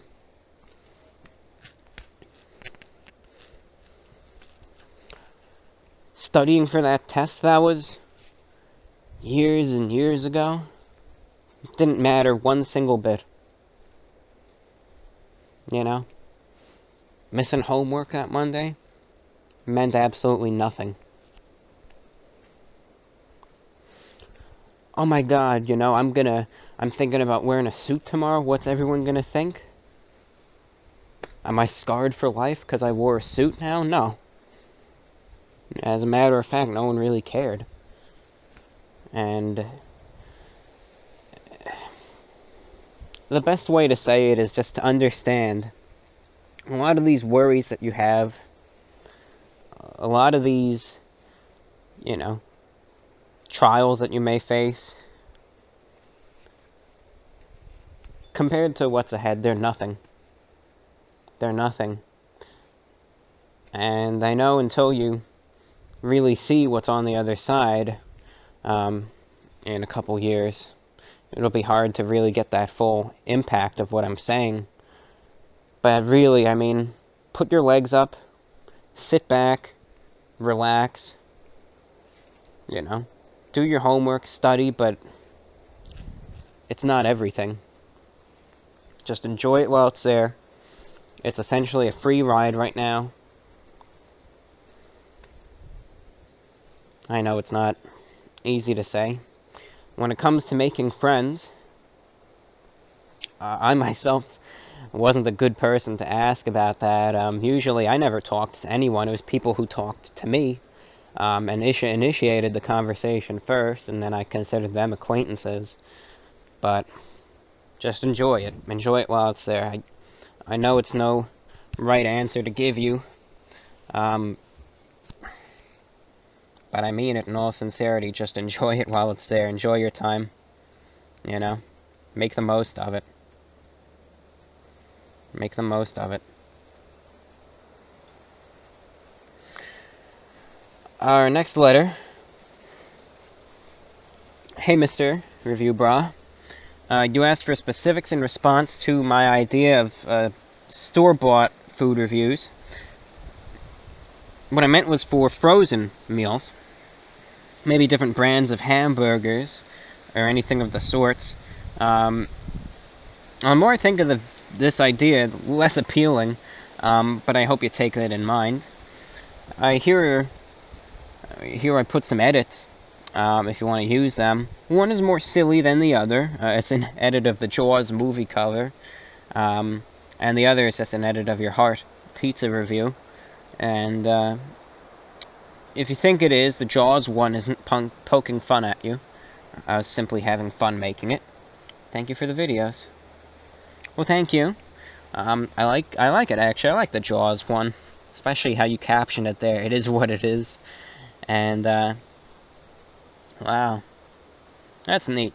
You know, that's neat, actually. The heart one too. I like those little effects that you had there to have those stars there. It's very neat. Thank you for both. Featured in said VORW. Hello, Report of the Week. I don't have too much to say this time around, but I thought I would at least send a message saying hello. I'm doing okay. Things could certainly be better, but I'm doing okay. I'm trying to feel optimistic about the future, and I hope things are going well for you. Thank you for producing, or continuing to produce great content. Thank you. And, well, I wish you all the best, and, you know, that's a good way to look at it, at least. I know things might be bad at the moment, or might not be the best. Trust me, I have weeks where I'm not doing good, and then I have weeks like this one where I am doing pretty good, where I'm happy, I'm excited, you know, for various things, excited about the broadcast, excited, you know, overall in a pretty good mood. Just try to stay optimistic for the future, and just try and take any solace you can get, even off of the little things. You know, you had a cheap $1 burger at McDonald's and it tasted a little better than you expected. You know, just take solace off the little things, as tiny as they may seem, you know.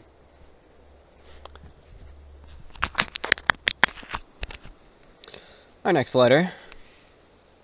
Greetings. I hope you've been doing well. It's been a while since I sent an email to the online VORW, but I wanted to let you know that you've been inspiring me to start dressing nicer. I've updated my wardrobe with a few pairs of Dockers, Stafford shirts, penguin shoes, and I've been building up my tie collection. I usually dress up also on my days off and whenever possible. Congratulations on the 6-year anniversary of the channel as well. In the recent VORW, you said there wasn't much on YouTube that interested you, and I'll put a few links to channels I enjoy that you might want to check out during your free time. Take care, lecturer. Well, thank you very much, and thank you for being a listener of the Shortwave broadcasts, too. Your feedback is much appreciated, and thank you for being with us. And, you know, that's really neat to see that you've actually felt inspired to start dressing nicer because of me. You know that I have a very specific way of dressing, but I'm glad to see that you, have gotten an interest in it too, and wear what you like. If you enjoy going for like a more, modern look in terms of formal wear, go for it. If you like going for like the preppy look, go for it.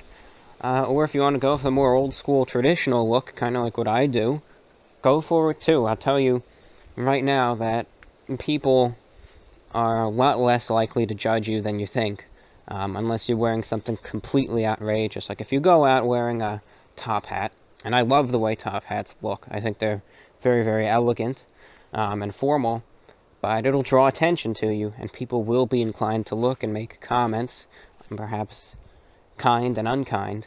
But if you go out wearing a 90s suit, a black pinstripe 1996 business suit, most likely, most people, they're not going to even, bat an eye. They're not going to think anything of it. So wear what you're comfortable with, be it a pinstripe suit from 1986, 96, 06, 16, 17, khakis, flat front, pleated, triple pleated, slim fit, super slim fit, extreme slim fit, tight fit, athletic fit, regular fit, traditional fit, or whatever you're comfortable wearing. But I really do appreciate that you actually got some inspiration from me regarding all of that, so thank you, and I wish you the best of luck in your endeavors with all of that, so thank you.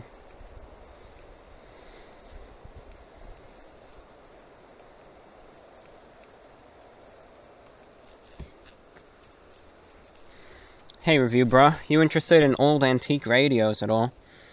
I've been looking to buy an old Zenith console from the 30s.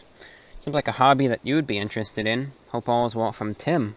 Tim, thank you. Thank you, Tim. And, old radios, it's something that I really don't have the money to do right now, but I admire them. I'll look at some of them. Sometimes I'll see some of these in the thrift store, and it's they're in terrible condition, or it's just AM/FM that I'm not particularly interested in. But I sometimes see these old, cabinet radios and what have you from, the 60s, 50s, 40s, and older, that I just have to take a minute, I'll just admire them, because I think that they're just, they're beautiful pieces of technology. I actually had an old radio from, I think, the 30s, an old wooden one. I didn't get it working or anything. It's still sitting in the basement up a couple thousand miles away. And it's there. It's still there. And, hey, maybe one day it'll get brought to life again, right? Who knows? That one picks up AM and shortwave. It's around before, FM radio ever existed.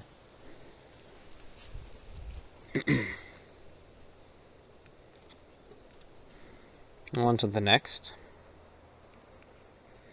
Dear Review Bruh, I originally wrote a long handwritten letter to send you a few months back, but I never found the time to write it up in an email, so here goes. I'm writing something spur of the moment.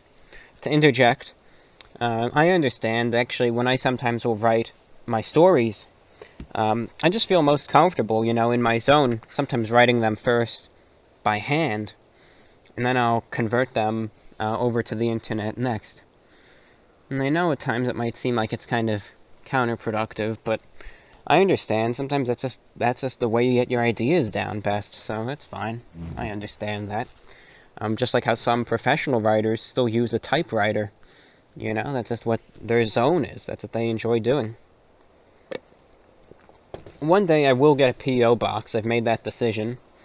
And then some of you could even send me some handwritten letters when I get that P.O. box. And then I'll also publicize it out during the shortwave broadcast. And I can get some reports from areas where there is no internet.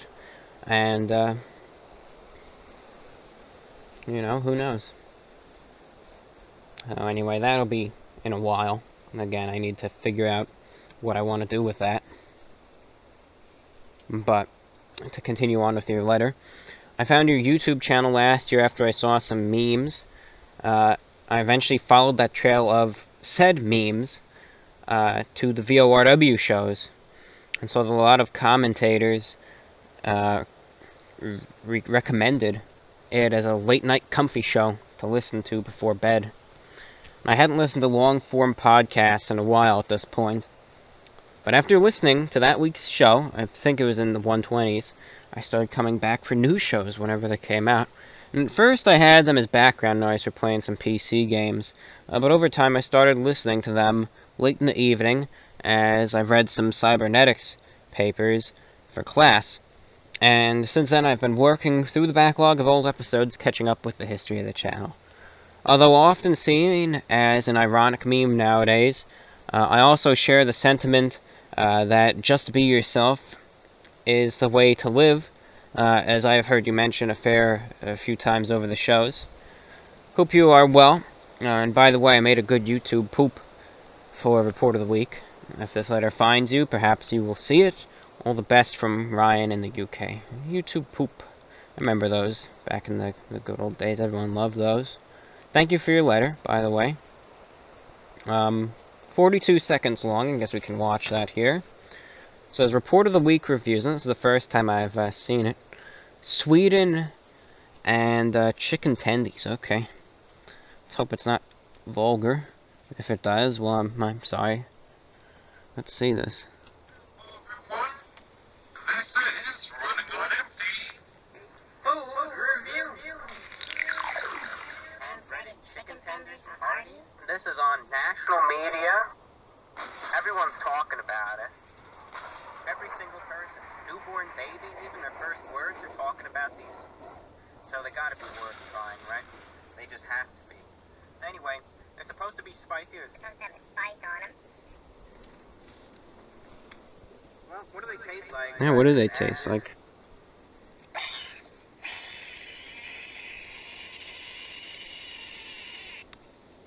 They are pretty good. Thank you for that. On to the next. Let's go on. Let's see. Here we go. Because this next email, this is just a spam email that got in the wrong place. Here we go. Hi, John. First time writing to you. I've been a fan since the early part of 2016, and I'm especially a fan of the VORW Idle Mind series. While I enjoy fast food reviews, I became a vegetarian a few months ago, so a lot of the stuff I don't eat anymore. Would you believe I don't crave meat anymore? It's definitely for animal cruelty reasons. I want to be a vegan someday, but it's hard for me to give up cheese as I'm on a low-carb diet anyway. So, well, it's hard for me to give up meat, let alone cheese. Anyway, I've been putting off writing to you for some time now. As I think about it, and then it just gets away from me. I moved to New York City from Pittsburgh in September, and it's always been my dream to live here. I only knew one person, but I wouldn't even consider that person a good friend, more of someone I see every once in a while. So I really came here not knowing anyone. I live in Brooklyn. Bushwick is the neighborhood, if you're familiar at all. I'm not sure if you lived on Long Island or upstate, but anyway, I really enjoy the VORWs. I used to listen to them on my subway rides. I'm on the train during the day a lot. I work as a traveling caregiver, so I go from apartment to apartment in Manhattan during the day. And I quit listening to them on a train and started listening to them on my car rides back to Pittsburgh, since they seem to keep me awake. I'll stack the VORWs up for a few weeks, so I have them all to listen to on the drive home. Hope I'm not going too much, but I finally wanted to tell you how much I enjoy the VORWs. I'm sure I'll write in again. One question: have you heard of the Avett Brothers? They're a folk music group, and you may like them. And maybe one day I'll request them on the Shortwave broadcast. Take care, from Robbie. Robbie, thank you. Thank you, Robbie. And, you know, I haven't heard of them. Actually, I haven't. So thank you for bringing that group up to my attention. And if you do tune into the Shortwave broadcast one day, send me an email. Number one, send me an email that you're listening, that you're tuned in. And number two, feel free to request me your favorite song by the Avett Brothers. Send it over, link it on YouTube or something. Or you can just give me the name, you know, the title and artist. And from there, you know, it might take 2 weeks or so, depending on the volume of requests, but I'll play it. And you'll get your song played on the air to anyone who's tuned in all over the world, so it's up to you. But if that idea appeals to you, tune into the next VORW Shortwave show, or just email me. You know the address, vorwinfo@gmail.com. And I'll be happy to hear the song that you request. That's up to you if you want to do that. And I hope you've been enjoying New York City. I know it can be a bit expensive there, but I hope you enjoy it. You know, I hope you like it. I hope the cold isn't too bad. That's one thing that bothered me up there, was the cold. It was just too much for me.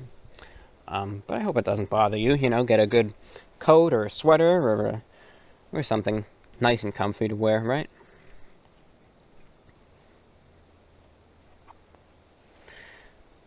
Hello, unnamed guy I subscribe to on YouTube. I respect you for such honest reviews and for having a great channel. I've noticed that you haven't tried the Gouda bacon sandwich at Starbucks, and I can't eat it without hearing your review first. Please consider it. Thank you. From Karina. Well, thank you for the idea. Thank you. You never know what the future holds. I mean, I haven't reviewed much Starbucks food.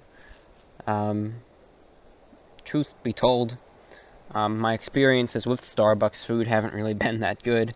It seems as though their drinks are what I enjoy the most. Well,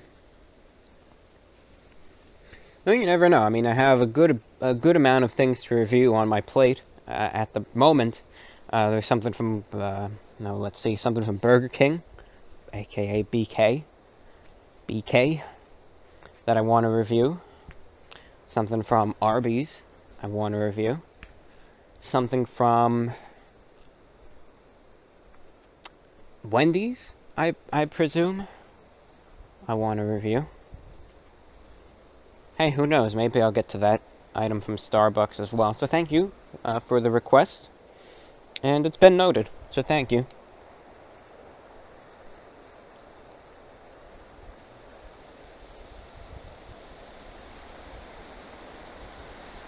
We'll let you enjoy this for a minute.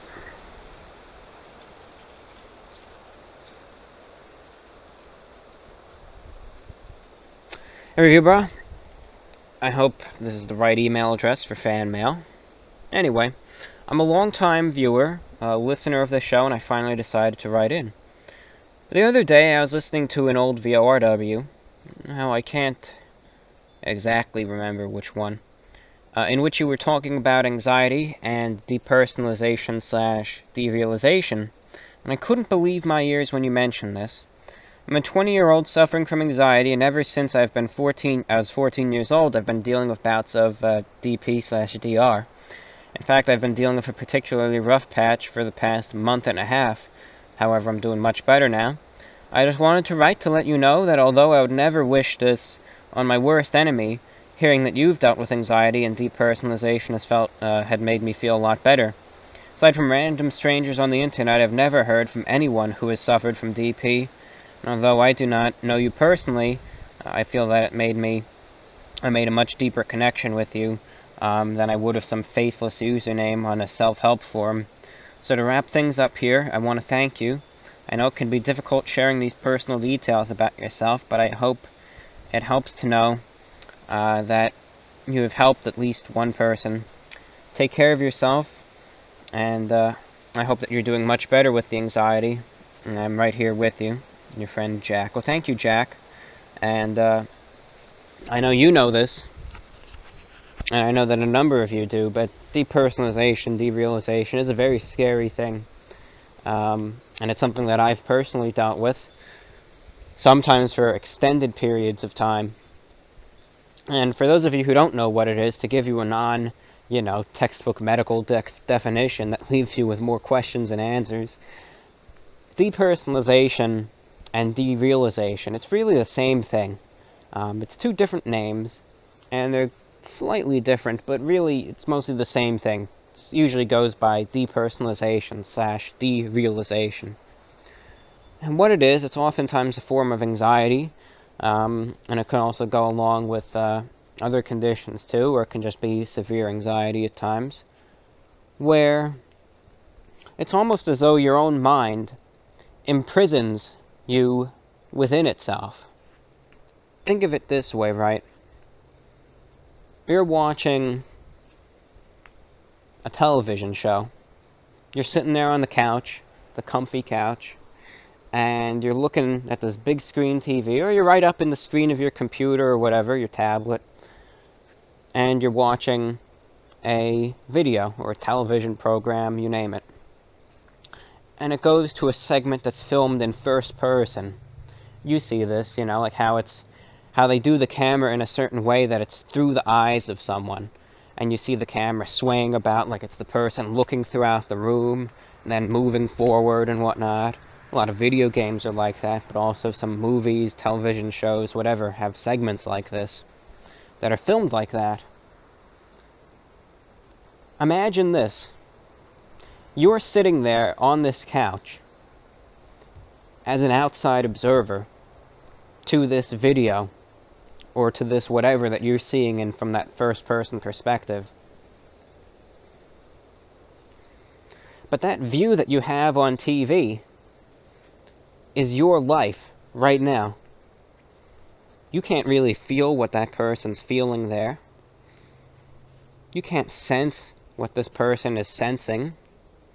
And you feel like you're just an observer of it. You know you really don't have any control of this person that you're watching on TV. Imagine that you feel like that, except that person there, you see from that first-person perspective, is you. It's like you're watching your own life from some sort of outside view, from some outside perspective. You can still kind of feel things, but it's like you're just watching something instead. You're not grounded here. You're not here anymore. You're just watching it. It's like you're floating around watching it, or watching it on a television set, or on a movie screen. And it is such a scary, scary feeling, and it doesn't go away. It does not go away. People give all sorts of tips. Wear sunglasses, try and sense things, try and feel things. It doesn't help at all. And I say that from personal experience, where I've had it for weeks at a time. And it is such a scary thing, because you just want it gone so badly, and nothing you do gets rid of it at all. The only thing that does is time. You go to sleep and hope that when you wake up, it's gone. And you just hope. And eventually it will go away. Most of the time. It always has, for me at least. Most recently and when you get it, what also is a very scary thing about it, is you don't know how long it's going to be there for. You don't know how long it's going to be around for. Sometimes it'll be there for 5 minutes and it'll be gone. And sometimes it'll set, and it won't be gone for weeks. It's very scary. I almost got it. a few weeks ago. I was in a very crowded store, and I could feel it slipping away. I could just feel more and more that everything just started seeming more and more distant, and like I was just starting to, again, feel like I was just observing my reality instead of actually being in it. I just kept telling myself, come on, don't do this, come on. Just stop it, don't do this to me. And eventually I cleared out of there and it went away, but it's not a good feeling at all, you know. I don't know, I don't have a problem talking about it, it doesn't bother me, but it doesn't bother me, i.e. talking about it, but experiencing it, it's nothing worth experiencing at all.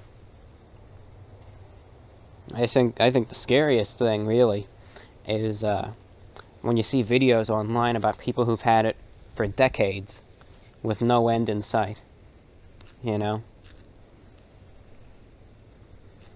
Who've just had it on set one night and it never went away. Now it's been 20, 25 years and they've just gotten used to it now and this is just how their life is.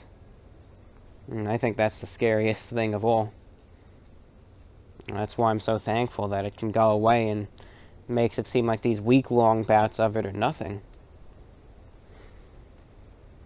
Oh, anyway. And there was a short talk about that. And good to hear from someone else who dealt with that. Give me a moment, then we'll continue on. This is VORW, the voice of the Report of the Week. Okay, a few more letters. At least two more that I've found.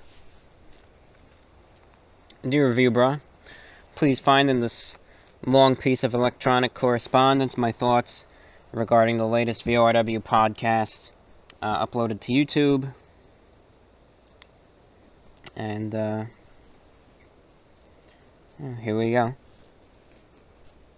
All I'll say about, and this is just miscellaneous thoughts on it, all I'll say about PewDiePie is an old Norwegian saying, what are Swedes but Norwegians with their brains knocked out? A choice insult my grandfather used to lay onto my Swedish grandmother when he was drunk. Regarding what you had to say about BK and their chicken fries, if you have White Castle in your area, you can check out their chicken rings, as they have them as a regular item on their menu. Actually, White Castle's in my top 3 fast food joints, Wendy's and Checkers/Rally's being the other 2. We don't have any Sonics where I live, or else it'd definitely be up there. If you want sliders, you want White Castle.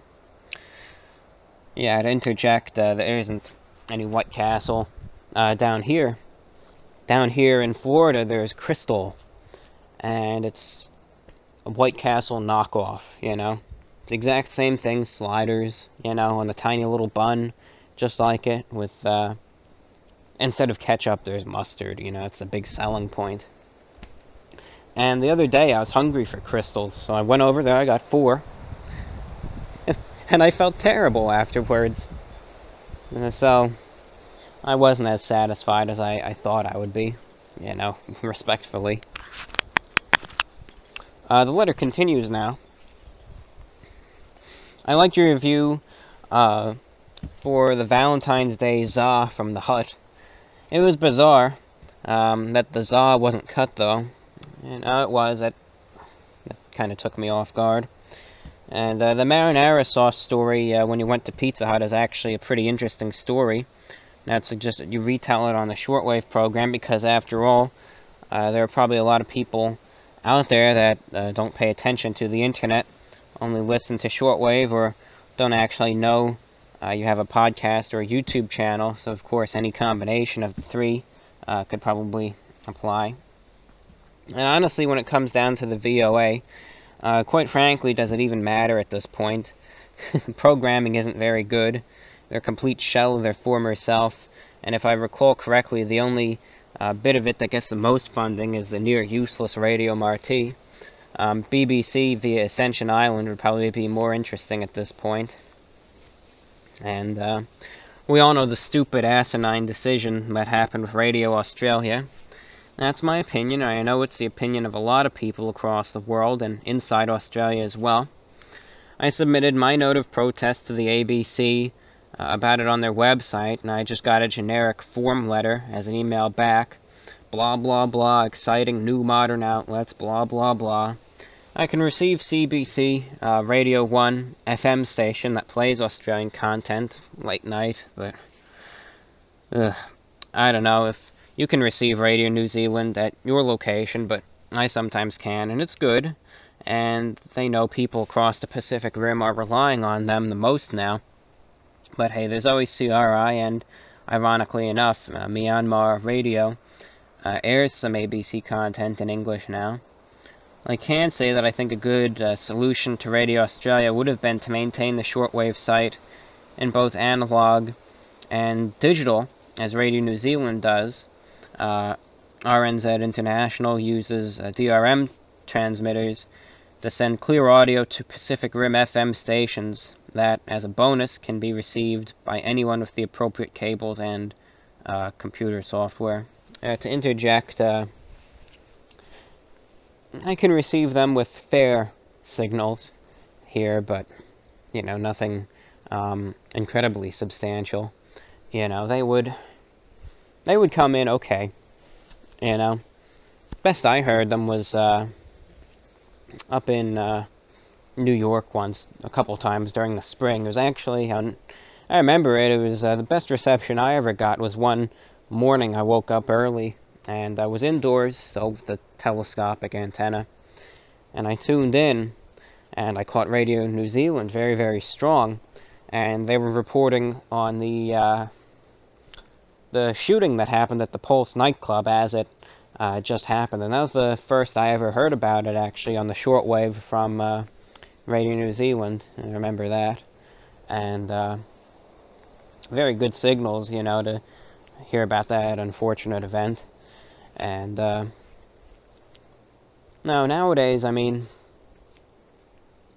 for, you know, what they call armchair listening, where you just be at your armchair with the radio next to you, it's not practical for that in New Zealand. But if I were to sit out here and hook up the, you know, the wire antenna and really play around, I could find some probably listenable signals at certain times of Radio New Zealand, and I could listen in, you know. Continuing on, let's see. I thought Unique Radio was off the air for whatever reason. It's not like I have any hope of receiving them here in Metro Detroit. The weakest transmission I ever received on shortwave are either the shortwave relay of 10:10 a.m. in Toronto. No hope of receiving the regular AM here in Metro Detroit either, thanks to 10:10 winds in New York City. And I also received the low-power outlet of CFVP in Calgary at times, but I've received it on medium wave too. They air all comedy now instead of all country, and all comedy is an astonishingly boring format. And I know you talked about HAARP in the current VORW, and I do wonder why people ramble about it when they completely ignore its amalgams in Russia and Europe. Also, according to reports relayed via DX Listening Digest, Vatican Radio has apparently removed their shortwave transmissions from Santa Maria di Galleria. Glenn Hauser always complains about it being a violation of church and state that the VOAs relayed on them. Anyhow. Yeah, to interject there, and I always enjoy these interjections because I can really go on and on about shortwave. Here's one thing I learned about Vatican Radio, and I can actually guarantee you they're still on the air, because I was checking, it's March 5th right now, and I was checking 60-70 kilohertz on the web SDR in Europe to try and figure out what's going on with that station, if, I don't know, they're being jammed, they're being sued, if they're even on the air anymore, what's going on. And there was Vatican Radio blasting away, you know, massive, strong signal as ever, with a foreign language service. And then I scanned up a bit on the receiver up to the 19 meter band to check out the VOA on 15580. And a few frequencies away, Vatican Radio was there too, both via their transmitter over there in the Vatican. And I know it's not a relay, especially because of the signal on 6070, you know. Only their transmitter will usually produce a signal of that strength, you know, given that it's not even targeting Europe. So I can confirm that they're still on the air there. And here's a word to the wise about Vatican Radio that I've learned. There's a lot of reports that seem to get published by various opinionated, you know, Catholic organizations and bloggers and the like, that have various views on the management of Vatican Radio. Specifically, one of the monsignors that runs the organization, who may not have the best views of shortwave, they'll release these articles every now and then that are written by them, that are talking about how they're going to be leaving shortwave and how they're going to be canceling it and whatnot. But there's really no actual proof that back those claims up. They're just opinionated editorials, really. And some people make the mistake of putting that in line with a full statement released from Vatican Radio, you know. So the best thing about, you know, Radio Vaticana is simply to look at any announcements that come straight from the Vatican, and that's it, really. Or a reputable source. So any independent bloggers, unless they can link it to some articles or papers or announcements from the Vatican, or the general director thereof, you know, I take it with a grain of salt, and, you know, we'll see.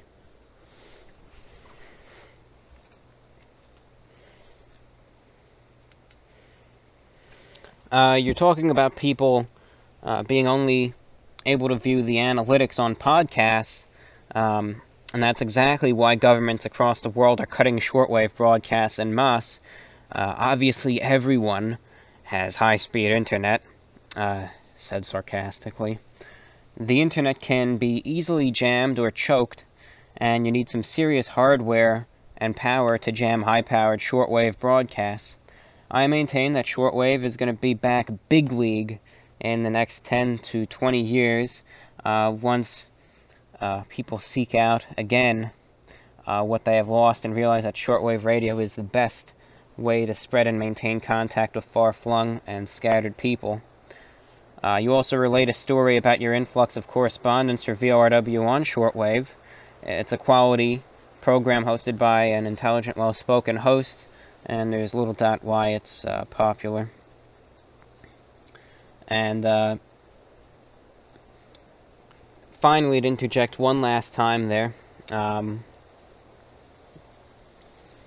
in terms of shortwave, you never know. I mean, I think the decline in shortwave broadcasting has actually slowed down a bit since the last few years, perhaps in line with you know, some increased political instability and world conflicts. So I think shortwave will still be around for a bit longer than anticipated. But some stations will go off, some surprisingly, and some may stay on the air longer than anticipated too. You know, I think one thing that immediately, I talked earlier in the broadcast about how good old Guthrie kept going on and on about how 14 people wrote in about the shortwave at Radio Australia. I think one thing that immediately refutes the claim that no one listens anymore is the fact that now, looking at the latest statistics, the emails that I received from Japan, for instance, for my shortwave test, which was extremely weak, unpublicized, that people just scanning around happened to hear, there's now around 20 right there. And those are just people just scanning around it. I don't think those are the only 20 people in Japan with shortwave radios that were, listening. And they're not, hardcore hobbyists either. Some of them will talk a bit about themselves. They say, I'm a salaryman, I'm a pharmacist, I'm a student, I'm a computer engineer, etc. And they're just normal people, have shortwave radios. Some of them are hobbyists, but some of them are just normal people also with radios of their own that they just enjoy listening to, just international stations. And I even get emails like that from North America too, Europe. You get a mix. You get emails, yes, from hobbyists, but not everyone who listens to shortwave is a hobbyist. Some people listen to it for alternative news, programming, and international perspective, or just for fun. And some listen out of necessity. So people still listen to listen to shortwave for all sorts of reasons, but clearly some rich CEOs like Michelle Guthrie, who I doubt have ever touched a shortwave radio in their life, fail to realize that and never will, I imagine. I'm glad that a few senators in Australia have enough common sense to realize that, though.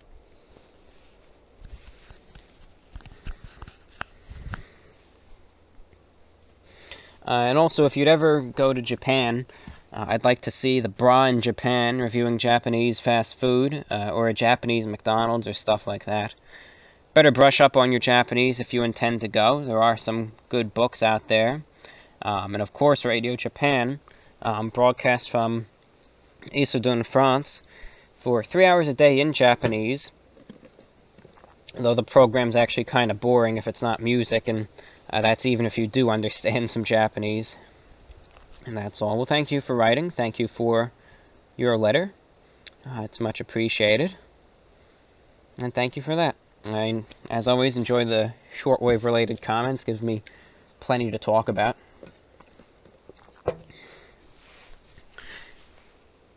Hi, John. I just listened to program number 141, and seeing how you asked for help with the lecture topics, a brief oral history of the famous Blue Chalice seems to have followed you to Florida, but I can't be sure if that's correct. Did you have to sue for custody? Anyway, that cup is a fixture of Report of the Week, and I'm not sure if you ever talked about it. Where did you get it? And do you have an emotional attachment to it? That kind of thing. Thanks from Matt. Well, thank you, Matt. And thank you. Thank you for all you've done off the shortwave, too. And, well, when it comes to the Blue Chalice, it did follow me down. Now, to be clear, I have more than one Blue Chalice. I have about 4 in total, but only one followed me down thus far. So I do have more. They're still residing in a cabinet up there. Anyway, the story of the Blue Chalice, I never personally obtained them. I wasn't just going along one day and it wasn't, it was a dark and stormy night and there was a mysterious knock at my door. And I opened the door and there was such a heavy downpour, I couldn't make out anyone that was out there. I didn't see anything. And then I looked down at my feet and there was a cardboard box. And inside was a little blanket. And gathered around that blanket were these 4 blue chalices, left with a note. Good luck. It's not a dramatic story or anything like that, like they portray in the movies or literature. Instead, it goes as follows, essentially. Before I was born, my family had a friend in the Midwest. Now, where he got these from, that I can't tell you, but anyway, about a decade or so before I was born, my parents got, it wasn't that long before I was born, more like probably 5 years or so before I was born, they got these chalices, with a little set of matching other glasses. I don't know how to describe them. Some like ice cream dishes and stuff that were given as a gift. But they never really used them. They never used them for formal dinners or anything because there weren't enough of them to support a larger crowd. And they seemed just too formal to use on a daily basis. They were tucked away in this cabinet for the longest time. And that was until around 2013 or 14, maybe even 2012, when I decided to make use of them. I just asked, no one uses these. You mind if I commandeer them? Sure, go for it. And thus I started using these water chalices as my drinking glass. And I shared a lot of memories with them. Not only did they become an integral part of the channel itself, but, it's my drinking glass. It's been there for a while. Now, since there's only one down here, I take good care of it. And I don't use it as much as I once did. Now I use, to lug around in the car and whatnot. I will use either the Thirst Buster mug, or when I go to Starbucks, I get a Trenta ice water, like I'm using right now, a plastic cup. Because, hey, I'm waving my arm around, whoop, knock the plastic cup over, perfectly fine, I knock the chalice over, that might be a problem. There's only 4. There used to be 6. And there was a time, probably in early 2014, when of that 6, 4 of them got broken.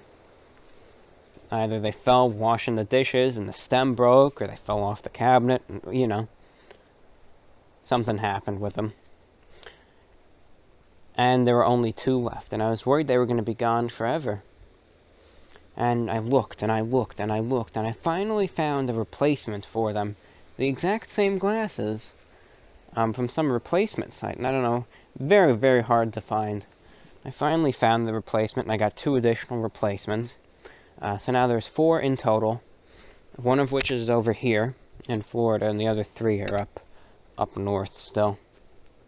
I don't know if there'll be any sort of operation to get them all in one place, or how that'll work, but we'll see. But the glass is still there, the chalice is still in use, and you'll still see it put back into action every time I film a review at the table here, because I figure that's where it really is at its finest still, at the table. And that's when I think it does its best, and it suits the situation best, really, So thank you for that suggestion. You got to hear the little story about the water chalice, the famous blue water chalice. And for those of you who don't know of it, go back in time to any review starting in early 2016, and you'll see this blue glass that I had there at the table. And it was like a little, it was the drinking glass that I used, and obviously water is a very important part of every meal. So there's that.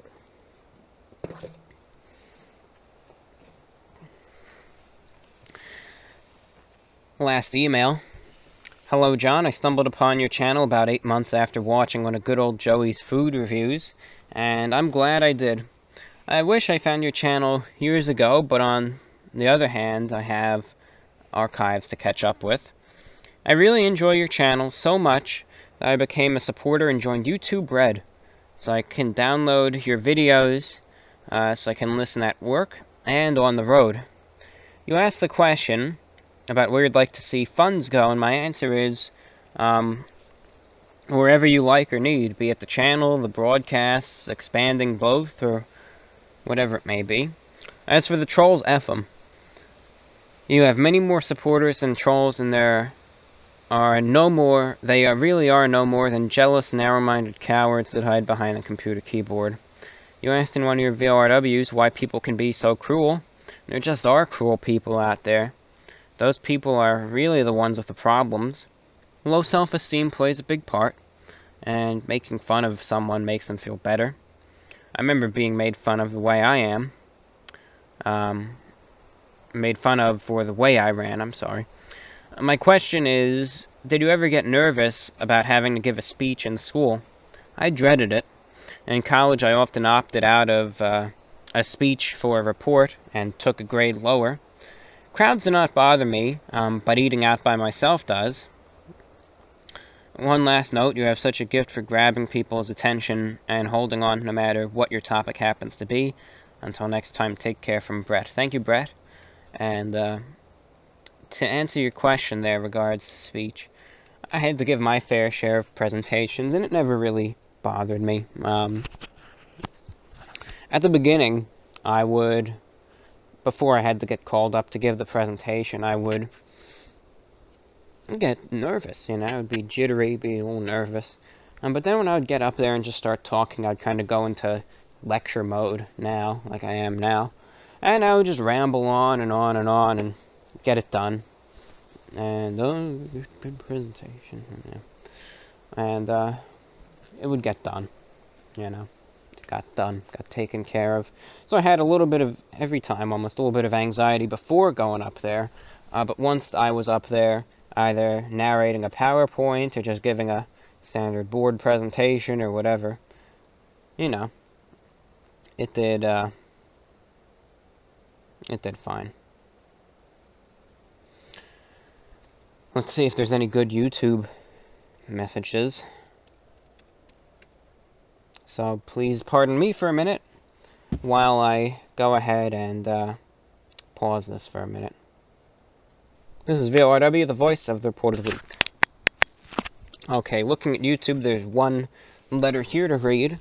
Sometimes navigating through the YouTube inbox is a bit harder, so that's why maybe that's why the turnout's gone down a bit, because it's hard. Sometimes I look at the page and there's only one letter there that needs to be read, then I refresh it and some letter I've never seen before pops up, so it seems like there's been some problems with it lately. So if you've noticed that you sent a letter via YouTube and it didn't get read, you can either try resending it or try emailing it instead. That's at least a guaranteed way of getting it through. But we have one letter here from Kevin. Good afternoon, Review Bra.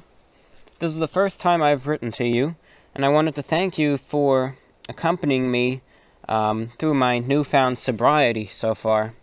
It's been nice to hear someone with such a clear mind as you do speak about any topic, really. I listened to the latest VORW last night and found it very entertaining, thank you. With that being said, the reason why I'm writing you today is I'd like to hear your opinion on the topic of alcohol, more specifically if you believe it is truly a disease at all. Multiple individuals in my immediate family have been killed by or suffer from alcoholism. Now, certain people, perhaps myself, are predisposed to this, whether from DNA and genetics or simply your immediate environment, maybe a bit of both. On one hand, I think it may be a disease to the litany of health problems that are caused by it. On the other hand, I find it insulting to others. Innocent young children will die from other diseases all around the world without any self-infliction or fault of their own. What do you think about labeling alcoholism as a disease? Sorry for the long read, and if you do happen to see this, thank you so much for your time. Your friend from Rhode Island, Kevin. Kevin, thank you. To answer your question about alcoholism, and in regards to thinking of it as a disease or not, I'll give an opinion on it. I'll give a legitimate opinion on it. I have nothing to fear. I'll give it an opinion. Nothing wrong with that, as long as, you know, that's fine. I always respect other people's opinions, but many people don't do the same, but that's fine, you know. That's fine. People can do what they want. I think one of the reasons why people call alcoholism a disease is almost to try in a way to show their negative connotation to it. Maybe not by calling it a disease in the literal sense, where it's, you know, like a disease you would pick up by, you know, getting, you know, as a medical disease. I think some people call it that instead, just as a way to express their disgust about alcoholism. It's a disease, you know, to say it kind of like that and to express their just disgust about it.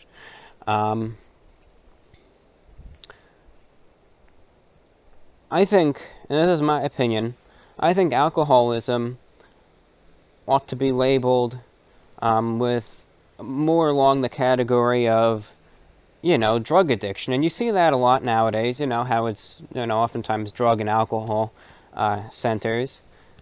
In that, in some cases, alcohol is, you know, just as addictive as any illicit substance that one may be acquiring on the street, and get that, you know, almost that high from it, and then come to crave it more, and then come eventually to depend on it just to function day to day, for one reason or another.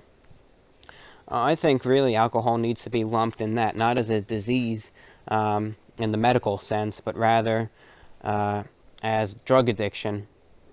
Now, you can either do that, or you can go ahead and label all of drug addiction as a disease, not just alcoholism, and some do.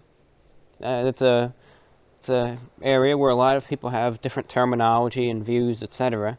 But either label all of it as a disease, or label all of it as, you know, type of drug addiction. Personally, though, I think no matter what you call it, a disease, a drug addiction, I think it all needs to be handled the same way, with dignity and respect. That's how I think it needs to be handled. And people need to realize that those who suffer from alcoholism, crippling drug addiction, you name it, they're people too, just like you and me. And they need to be treated as so. They're not some sort of lower life form just because they're addicted to some substance. They're human beings just like you and me, and they can be helped. They can get their life together. Sometimes people need a helping hand. Sometimes people need help. And there's nothing wrong with that. You know, but that's been said so many times before, and that's just what I think. Thank you, though. Thank you for bringing that up. It's an interesting topic that I never really mentioned much in this show, so thank you. That wraps up this program, ladies and gentlemen, of VORW. I believe it's show number, what is it now, 142? Is that what we're on now? Let's see. Yeah, because the last one was 141, so it's number 142. As always, now let's wrap it up with some analytics. Okay. Let's check the analytics here. There's number 141. And let's check the standard view duration. Okay. So let's look at this. Give me a minute. Okay. Standard audience retention. At 30 seconds, it dropped to 83%. 1 minute 40 seconds, 35%. But then, here's an interesting turn of events. I guess maybe because the notification didn't get sent out. Audience retention is actually higher than usual. At 11 minutes in, it was at 25%. It dropped down to 20% at 40 minutes. But almost an hour later, at 1 hour and 30 minutes, it remained at 20%. It flatlined there for a full hour. So it seems like now, with the notification not being sent out, the people who willingly found the show to listen, you know, seem to be listening. After an hour and 40 minutes, it dropped eventually to 17%. By 2 hours and 20 minutes, 16%. And by 2 hours and 45 minutes, 12%. So a lucky 12%, but more people seem to be watching it for the most part for, you know, the full time there. The big winners, 3 countries here, usually don't see. Thailand watched it in full. Algeria came in second, watching it almost in full, and Israel came in third, Following that, our good friends in Jersey there, followed by Colombia, Jamaica, Chile, and Latvia. And the countries that viewed it the least, the Ukraine, they just clicked on it and then left. It's actually Ukraine, not the Ukraine, I apologize. Egypt, 1 second. And Georgia, Bahrain, Pakistan, all at 8 seconds. And that's all that I have for you. If you want to write into the next program, do remember, it is voluntary. Cannot guarantee that your letter will be read, but if you do want to write in, you can contact me at repweekinterview1@gmail.com, vorwinfo@gmail.com, or the YouTube inbox. If you want to listen to the VORW program on Shortwave, you can tune in every Thursday, 5 a.m. Eastern. What's the other time? 5 a.m. Eastern, 7 a.m. Eastern, 8 a.m. Eastern, 3 p.m. Eastern, 8 p.m. Eastern, 6:30 a.m. Eastern, Friday, all on the various shortwave frequencies which were published earlier in this program. You could also find information about that in the pastebin link provided earlier in this program, also in the comments and the description. Ladies and gentlemen, this is VORW number 142 concluded. I hope you have a great week. Take care.